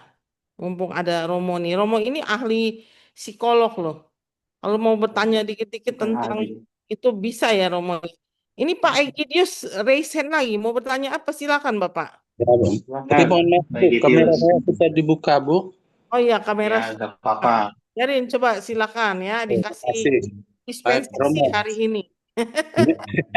Mumpung ada Romo gitu kan, ada ahlinya dulu saya mau Ya, tanya. Nah, silakan. Iya, Romo ini Saya ahli. bincang Romo ya, ini tentang doa Romo ya. Lalu doa yang saya baca itu kan, kalau doa itu kan komunikasi langsung antara saya berdoa mohon untuk kebaikan saya dengan Tuhan, masuk ke dalam kamar lalu berdoa. Lalu kalau teman saya berdoa untuk saya, berarti kan teman kan harus ngomong dengan Tuhan. Masuk ke kamar juga gitu ngomong, doanya untuk saya, berarti dia harus berhubungan. Nggak mungkin teman mau doa untuk saya lalu dia menyuruh saya doa gitu. Nah jadi masalah saya nih, bagaimana dengan doa-doa di WA itu Romo? Orang kadang-kadang sakit, dia tidak pergi menjenguk, tapi doanya panjang gitu, moga cepat sembuh, moga ini semoga sembuh. Nah itu siapa yang berdoa di WA itu Romo? Itu yang pertama Romo.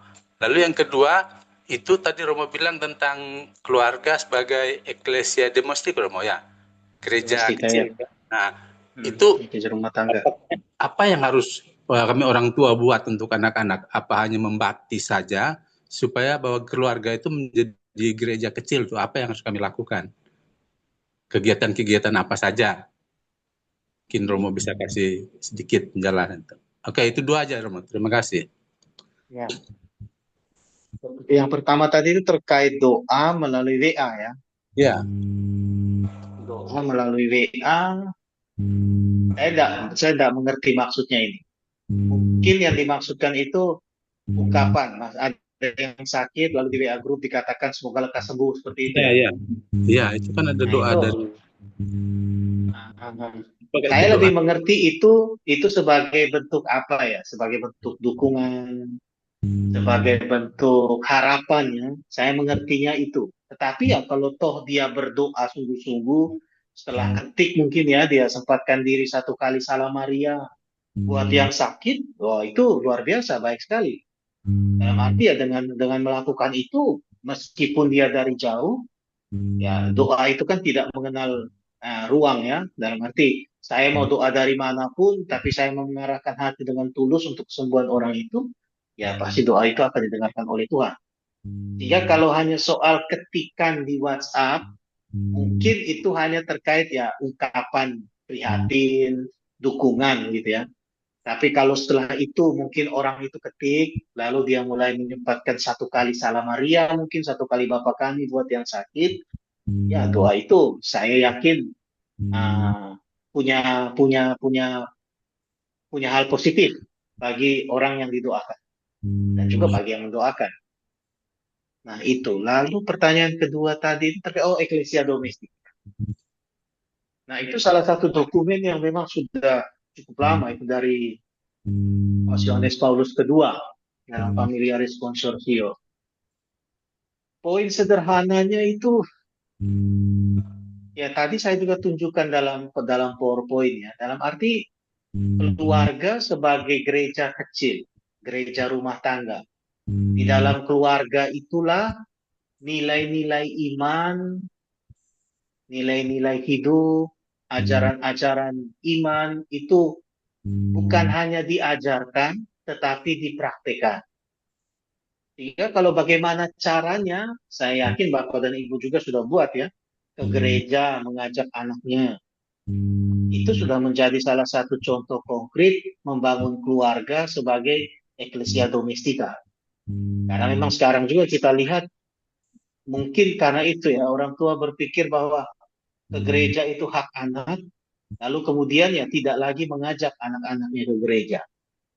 Padahal ya namanya mereka masih anak-anak, mereka perlu dituntun, mereka perlu dibimbing untuk bisa ke gereja. Jadi salah satu cara menjadi eklesia domestika yaitu contoh konkretnya mengajak anak ke gereja, atau mungkin mengajak berdoa bersama pagi hari, malam hari mungkin, atau sebelum makan bersama berdoa. Itu sudah contoh konkret gereja sebagai eklesia domestika.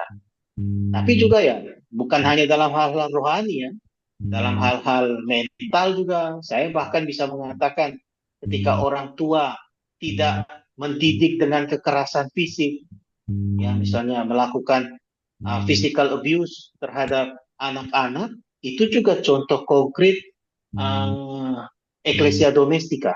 Dalam arti ya dia tidak memakai kekerasan, agresivitas dalam keluarga ketika mendidik anaknya. Itu berarti dia menjamin kesehatan psikis anaknya, katakanlah seperti itu. Saya bisa mengatakan itu juga salah satu contoh konkret keluarga sebagai ecclesia domestika. Juga ya pengajaran terkait pendidikan seksual dan hal-hal lainnya. Itu mungkin sedikit contoh terkait ecclesia domestika. Mudah-mudahan menjawab Pak Egidius. Terima kasih Romo. Ya, menjawab Romo. Makasih banyak. Nah, sama-sama. Oke. Ayo Bapak Ibu, ada yang mau bertanya lagi atau mau Tapi share? tadi pertanyaan saya itu juga mudah-mudahan ada yang bersedia untuk sharing ya. Terkait itu tadi kan, bagaimana Anda sendiri pengalaman dalam keluarga, apa sih tantangan menjadi ecclesia domestika?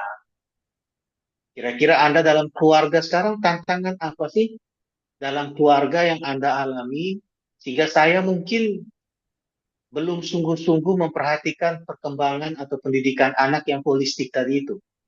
Bukan hanya soal fisik, tapi juga kognisi, intelektualnya, kebijaksanaannya, nilai-nilainya. Nah, itu kan juga mungkin perlu direnungkan atau kalau sangat baik juga bisa di-sharingkan. Ya. Itu Bu Rosita, maaf saya potong.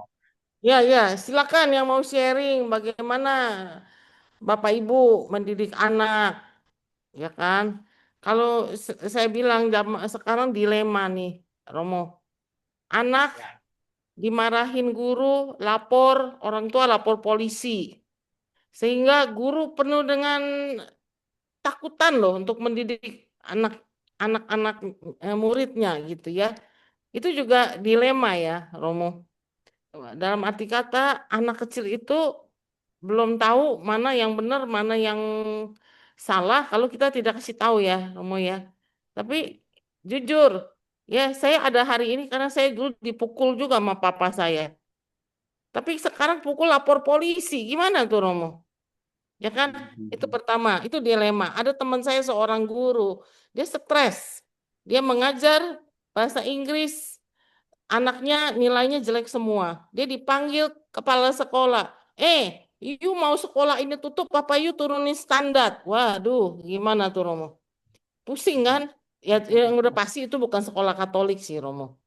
Ya, karena sekarang kan sekolah juga kan rebutan murid juga ya Romo ya. Kita tidak ngomong sekolah sekolah yang eksklusif, muridnya muridnya ngantri. Ini kita bilang sekolah-sekolah banyak sekali itu yang juga mencari murid. Itu teman saya seorang guru, dia stres seperti itu.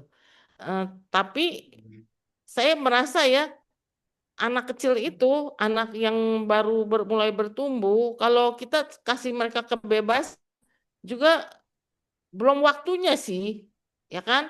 Terutama dalam hal beriman.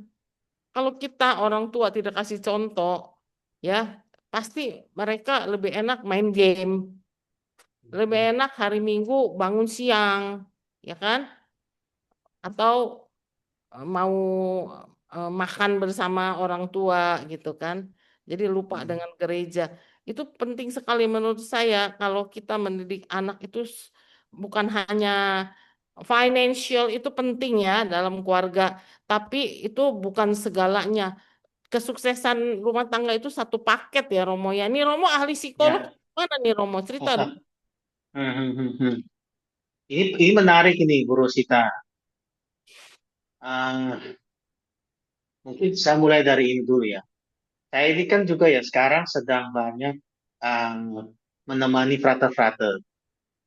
Dan saya baru mulai mengerti besarnya dampak physical abuse, jadi dipukul atau dipentak, dicaci maki terhadap psikis orang. Dan itu memang punya pengaruh besar. Dan dalam taraf tertentu, itu untuk sembuh itu memang butuh waktu. Nah, sehingga memang saya dalam hal ini saya setuju untuk menolak pendidikan dengan kekerasan. Tetapi lalu menjadi tantangan bagi kita adalah mendidik dengan wibawa.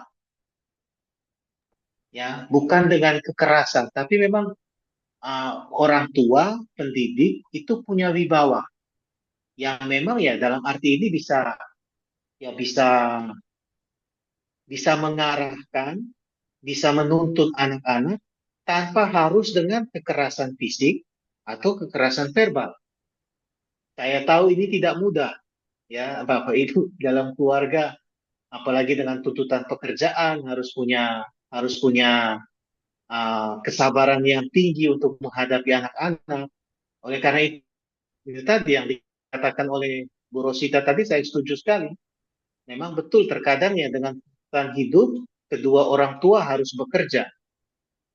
Tetapi ya terkadang dengan pekerjaan energi sudah terkuras, lalu anak-anak memang tidak mendapat perhatian waktu yang memang uh, mereka butuhkan sebenarnya ya. Sehingga ya perlu juga dipikirkan, dipertimbangkan bahwa kebutuhan anak itu bukan hanya finansial, tapi juga waktu, kehadiran, metode cara mendidik, ya, yang memang itu tadi ya, saya mungkin secara sederhana bisa mengatakan seperti itu. Kita itu tertantang tidak mendidik secara keras lagi, tetapi dengan berwibawa, dengan berkarisma, menjadi orang tua yang mendidik dengan berkarisma, menjadi guru yang mendidik dengan berkarisma. Dan ini memang tantangannya, dan yang mudah-mudahan kita pelan-pelan melatih diri untuk memang bisa seperti itu. Begitu mungkin Bu Rosita. Saya tidak tahu Ya, apakah tadi sudah terjawab semua. ya sudah terjawab. Memang dan satu hal ya, Romo, ya jujur, kenapa orang sekarang sering sekali anak-anak sekarang mudah terluka, luka batin. Kita dulu orang tua kita keras loh, tapi pokoknya saya tidak ya marah lah saat itu ya kalau ketika kita dipukul, tapi tidak terluka batin sampai seperti gimana, sampai ngambek gitu. Kenapa tuh? Romo kan ahli nih. Coba tolong dikasih pencerahan. Apa karena mereka hidupnya nyaman, nggak seperti kita dulu? Jadi mudah tersinggung, mudah baper. Ya kan? Saya lihat ya beberapa orang ya, Romo ya, anaknya ngambek, nggak mau sekolah, langsung orang tuanya sibuk cari sekolah baru untuk pindah gitu. Kalau kita dulu ya nggak mau sekolah, udah nggak usah sekolah, mau masuk nggak usah sekolah. Orang tua ngomong gitu kita udah takut loh, ya kan?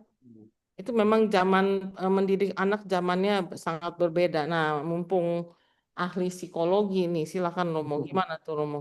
Cara orang tua untuk di era seperti sekarang gitu, cara orang tua kita mungkin salah ya dengan memukul ya. Tapi nggak mudah juga Romo menghadapi anak-anak sekarang Romo yang hidupnya penuh dengan kenyamanan gitu, ya kan? Betul. Memang uh, suasana hidup yang memang sekarang kita lihat sudah sangat sangat nyaman ya, sangat sangat apa ya? Mau dikatakan kurang tantangan enggak juga karena tantangan itu tetap ada hanya bentuknya aja beda kan. Hmm, tapi ya bisa yang tadi saya belum baca penelitian tentang itu bahwa uh, karena situasi hidup sekarang lebih modern, lebih nyaman, lebih enak. Oleh karena itu mental anak-anak jadi semakin rapuh. Itu saya belum baca penelitian. Tapi yang sudah saya baca adalah intensitas komunikasi, intensitas hubungan dengan dunia virtual, game, HP, uh, komputer ya, game-game semua yang dia lihat itu punya pengaruh kepada ketahanan mental. Kalau itu memang saya sudah baca dan itu sudah terbukti secara penelitian. Artinya memang ini juga jadi tantangan orang tua ya saya tahu itu Ini ya bagaimana mendidik anak dalam menggunakan handphone, dalam berinteraksi dengan game online, dalam berinteraksi dengan media sosial, dan lain sebagainya. Ya, poinnya adalah pendidikan kita itu bukan hanya soal melepas gitu ya, ya beri supaya mereka pakai, dia punya jam yang sekian, tidak terkontrol lah, dia bebas memakai itu. Nah itu sudah merupakan ya dalam tanda saya bisa mengatakan cara mendidik yang tidak tepat ya, dengan arti memberi lalu melepaskan begitu saja mereka punya interaksi berjam-jam dengan itu tanpa sungguh-sungguh dididik sejak awal ya. Karena terkadang kan begitu ya, kita ini sudah terima fact dari yang sudah terjadi beberapa tahun sebelumnya. Misalnya sudah di SD, memang sudah dia dari kelas 2 ke umur 2 tahun, sudah setiap hari dengan HP, lalu kemudian di SD kelas 4, baru di-cut, HP-nya ditarik sama sekali. Ya, itu kan susah juga orang dia sudah pakai itu beberapa tahun, lalu tiba-tiba di-cut, ya pasti akan mengalami kesulitan di situ. Oleh karena itu memang ya, sekali lagi ya, tantangan pendidik orang tua sebagai yang harus mendidik itu memang tidak mudah. Bagaimana memang sudah dari awal ketika anak itu diberi HP, itu sudah sungguh ditemani, diberi aturan, jam berapa boleh pakai, jam berapa tidak. Nah, cara-cara seperti itu kan sebenarnya bentuk kita mendidik mereka menggunakan HP itu sehingga ya tidak salah jalan lah katakanlah seperti itu kan. Tapi kalau kembali ke pertanyaan Bu Rosita tadi itu, apakah anak-anak sekarang mentalnya lebih rapuh? Iya, itu terbukti. Memang mentalnya lebih rapuh. Tetapi penyebabnya apakah karena zamannya lebih enak? Itu saya belum baca penelitian tentang itu. Yang sudah saya baca adalah bahwa mental yang rapuh itu dikarenakan intensitas keseringan menggunakan media sosial, keseringan berhubungan dengan HP. Itu ada kaitannya dengan kelemahan mental. Anak-anak sekarang jadi lebih rapuh, baperan, tidak bisa ditekan. Nah, itu ada hubungannya. Dan itu sudah ada penelitiannya tentang itu. Begitu, Bu Rosita. Ya, apakah udah ada penelitian juga yang mesti ditatar orang tuanya, Romo? Karena orang tua juga tidak bisa ketinggalan sosmed nih, ya kan? Jadi gak bagaimana kita bisa menyuruh anak tidak main HP kalau orang tuanya tidak bisa ketinggalan HP, ayo. Itu kan sulit kan, Romo, ya kan? Ya, saya pribadi, saya boleh ketinggalan dompet, tapi tidak boleh ketinggalan HP. Karena dengan HP kita bisa bayar sesuatu. Dengan dompet kita kehilangan kontak dengan orang-orang. Ya kan, Romo? Ini Betul, betul, betul. problem kita bersama loh, Romo. Ya enggak? Benar, benar, benar. Memang itu ya, memang jadi tantangan untuk kita semua lah ini ya tentang bagaimana uh, uh, menggunakan HP. Ya betul tadi kata Bu Rosita, bagaimana kita bisa mendidik anak sedangkan kita sendiri mungkin tidak disiplin. Tapi poinnya itu bahwa uh, ini tantangan kita semua. Bagaimana memang mulai melatih penggunaan HP secara bijaksana, secara tepat. Menolak HP itu juga tidak tepat. Melarang anak sama sekali tidak berhubungan dengan HP itu juga tidak tepat. Silahkan dipakai, tetapi ya dengan batasan, dengan cara-cara yang memang sesuai, yang memang pas, gitu ya. Sehingga poinnya untuk jawab pertanyaan Bu Rosita, ya memang betul itu Bu. Kita ini bukan hanya soal mendidik melarang anak, tapi juga mengajari diri kita sendiri bagaimana menggunakan HP secara tepat. Dan itu tidak berarti bahwa kita harus tinggalkan HP, kita tidak punya hubungan dengan HP, tidak juga. Kita bisa memakainya, tetapi mungkin dengan batasan-batasan, dengan ya cara-cara yang yang tepat, yang bijaksana. Ini ini soal nilai ya, dalam arti bagaimana konkretnya, bagaimana realnya ya kita pikirkan bersama, kita diskusikan bersama, gitu. Ya, terima kasih Romo. Sekarang kita kembali ke laptop ke Yesus lagi ya. Ayo, ada yang mau bertanya tentang inkarnasi? Inkarnasi, Bapak Ibu, mau bertanya, apakah sudah jelas apa itu inkarnasi? Apakah berbeda dengan reinkarnasi? Ada yang bertanya soalnya kepada saya. Reinkarnasi itu kan kita nggak mengenal reinkarnasi ya Romo ya. Kita Katolik itu adanya inkarnasi Yesus yang lahir ke dunia sebagai 100% Allah, 100% manusia untuk menebus dosa kita, ya kan? Kalau reinkarnasi itu kan seperti agama tetangga gitu misalnya ya. Itu kan ada karmanya. Karmanya kalau sekarang kehidupan kita di dunia tidak berbuat baik, nanti next lahirnya bisa jadi binatang gitu kan, reinkarnasi kan. Itu beda sekali.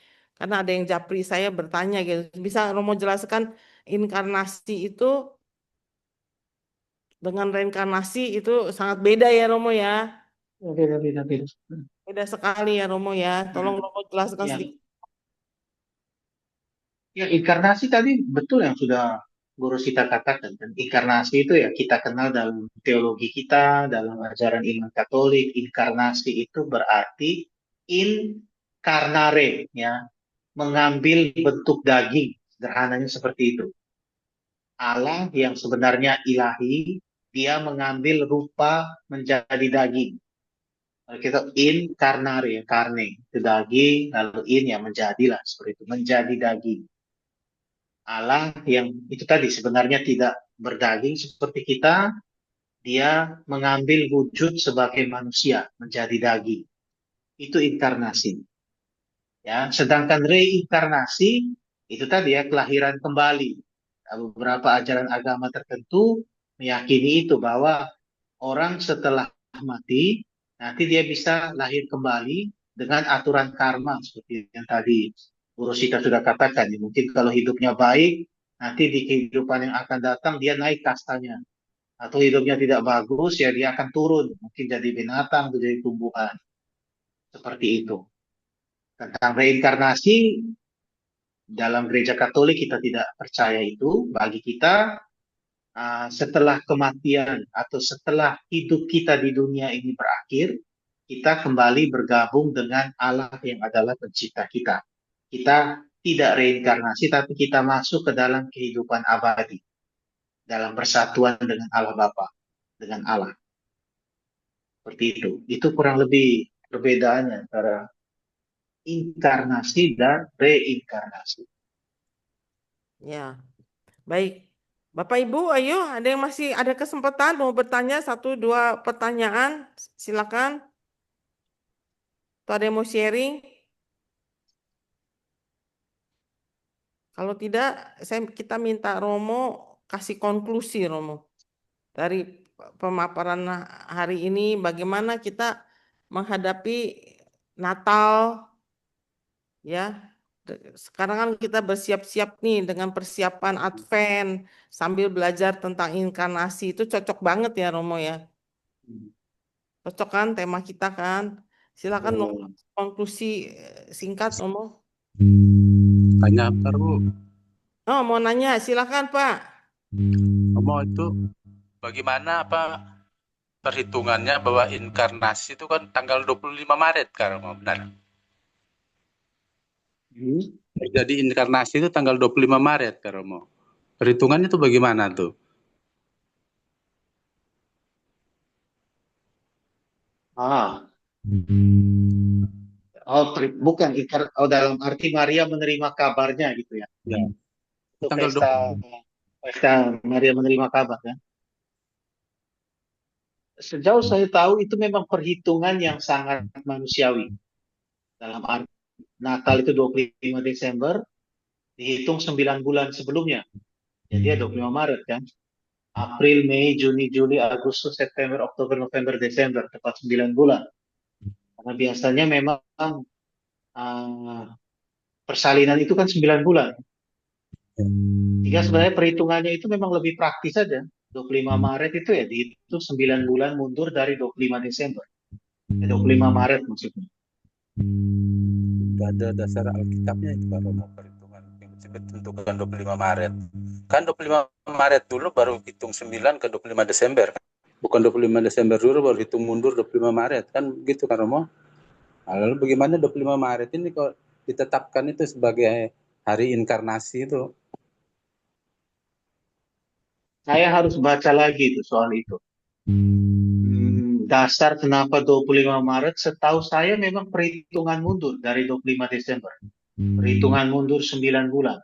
Setahu saya ya, bisa jadi saya salah, saya masih harus baca lagi tentang itu. Tapi kalau mungkin ada yang pernah baca dan tahu punya sejarah khusus terkait kenapa 25 Maret, silakan.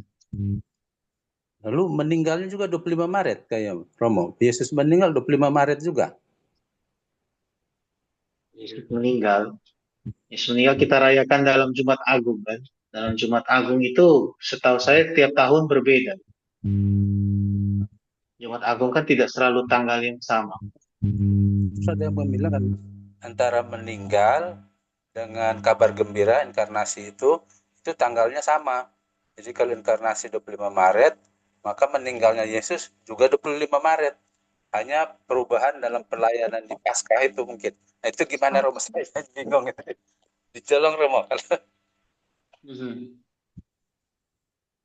Saya nggak pernah dengar yang tadi Pak Egidius katakan itu bahwa meninggal itu 25 Maret. Saya kok nggak pernah dengar. Hanya ketika dikatakan bahwa Yesus meninggal itu kan kita selalu rayakan itu kan Jumat Agung kan.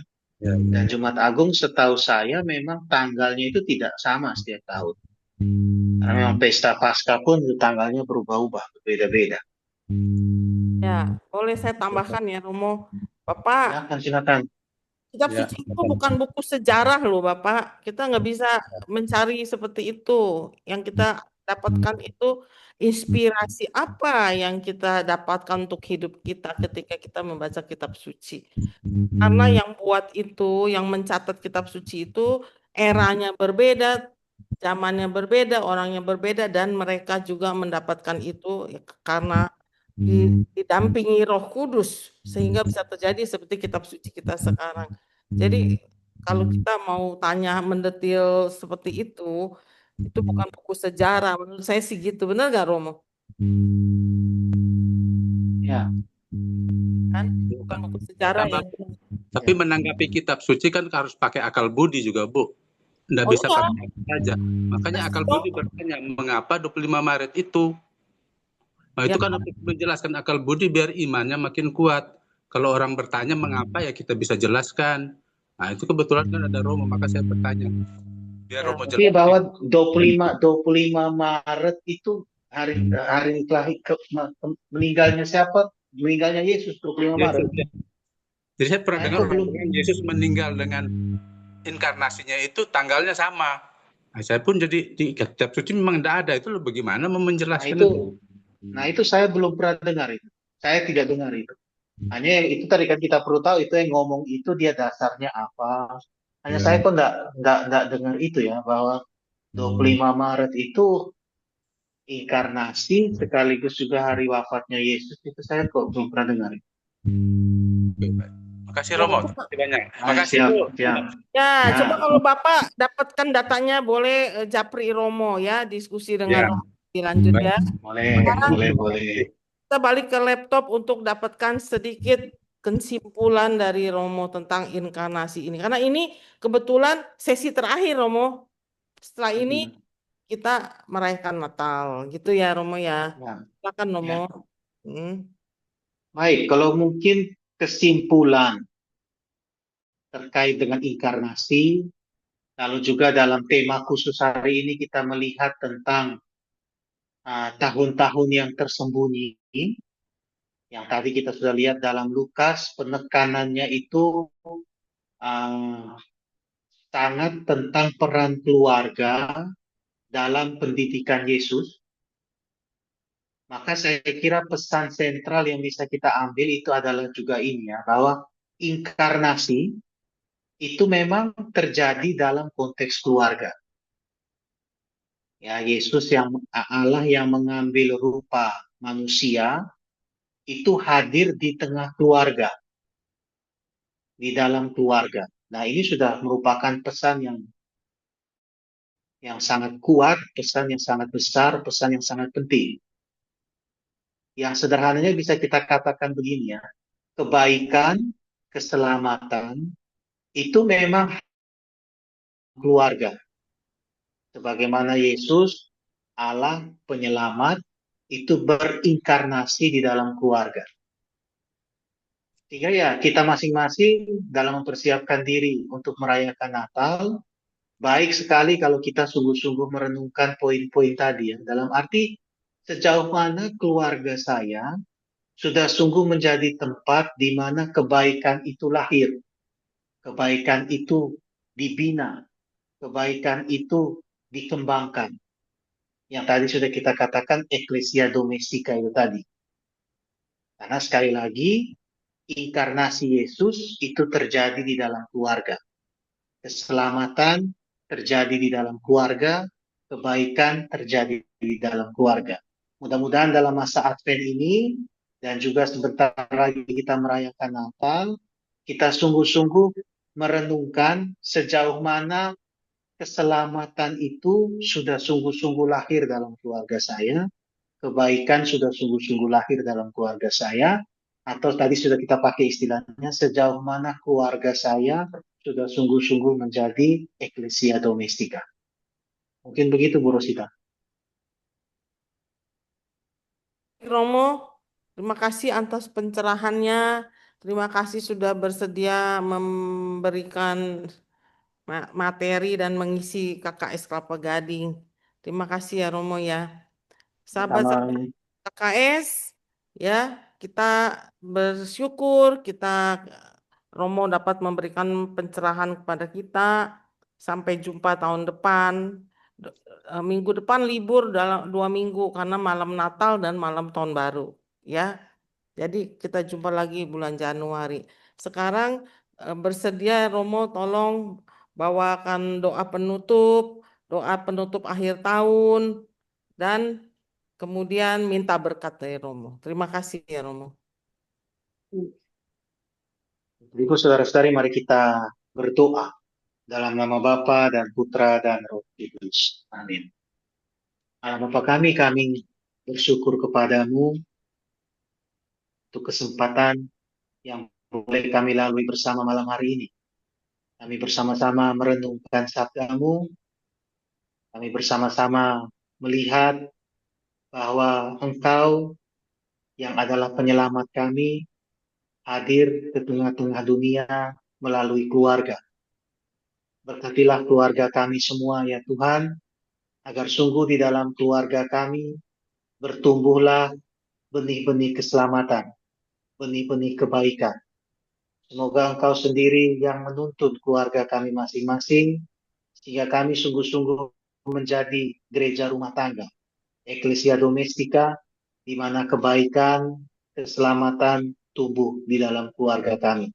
Oleh karena itu berkatilah kami ya Bapa, berkatilah keluarga kami, berkatilah persiapan kami menyambut perayaan Natal, berkatilah pula kami yang akan mengakhiri tahun 2025 ini, agar sungguh ketika nanti kami merayakan Natal, kami memasuki tahun yang baru, kami sungguh membangun komitmen untuk bisa hidup lebih baik lagi sebagai anak-anak-Mu, sebagai orang-orang Katolik yang baik yang berkenan kepadamu. Kami juga mohon berkat-Mu ya Bapa untuk istirahat kami bersama keluarga pada malam hari ini. Semoga kami Engkau berikan istirahat yang baik, sehingga besok kami boleh bangun kembali dalam keadaan yang sehat, keadaan yang baik, untuk kembali melanjutkan aktivitas kami. Oleh karena itu ya Bapa, kami mohon berkat-Mu. Tuhan beserta kita, sekarang dan selama-lamanya. Saudara-saudari sekalian, keluarga kita masing-masing, persiapan kita dalam merayakan Natal dan Tahun Baru, dan istirahat kita pada malam hari ini, dilindungi dan diberkati oleh Allah yang Maha Kuasa, Bapa dan Putra dan Roh Kudus. Amin. Amin. Terima kasih Selamat banyak. malam Ya. sama-sama semuanya. Terima kasih Romo. Terima Sama-sama. kasih Romo. Ya, Terima kasih Romo. sama-sama. Terima Boros mau kasih Romo. nyampein pengumuman untuk tahun depan nggak ya? Boleh, silakan. Ya, Silakan. sebentar ya, saya Ya. share.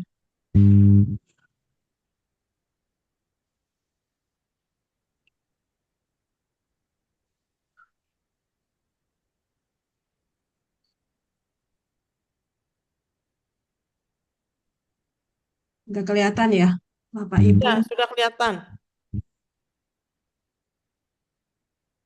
Ya, malam Bapak Ibu kami akan menyampaikan informasi terkait untuk pewartaan KKS Kelapa Gading di bulan Januari 2026.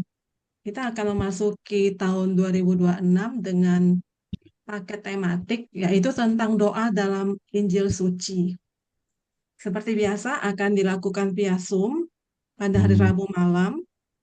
Ada 4 sesi dari tanggal 14 Januari sampai 4 Februari 2026 dengan tematik dan revolusi cara berdoa, kemudian sekolah doa Yesus, doa dalam nama Yesus, dan puncak sekolah doa dengan narasumber yang tentunya sesuai ya, yang cukup yang baik gitu ya. Yang sudah kita kenal juga seperti Romo Stefanus Jimmy, Wintoyo Mala, Romo FX Sadono Agung, dan Ibu Dr. Berliana Ali. Jadi Bapak Ibu nanti untuk link Zoom-nya kami akan share di WA Grup Sahabat KKS Kelapa Gading. Dan semoga Bapak Ibu dapat bergabung lagi dengan KKS Kelapa Gading di tahun 2026. Kemudian yang kedua, untuk Injil Penciptaan yang telah kita laksanakan 10 sesi pada bulan Agustus sampai dengan November lalu. Jika Bapak Ibu ingin melihat rekamannya kembali, dapat dilihat di playlist YouTube KKS Kelapa Gading. Dan ini juga sudah di-share ya Bapak Ibu ya, di WA Group Sahabat KKS Kelapa Gading. Mungkin itu saja pengumuman dari kami malam ini. Terima kasih. Saya kembalikan ke Bu Ros. Ya, saya tambahkan awal tahun ada gokil ya. Sebelum masuk ke sesi ini ada gokil di Tanggal 7 7 Januari. ya.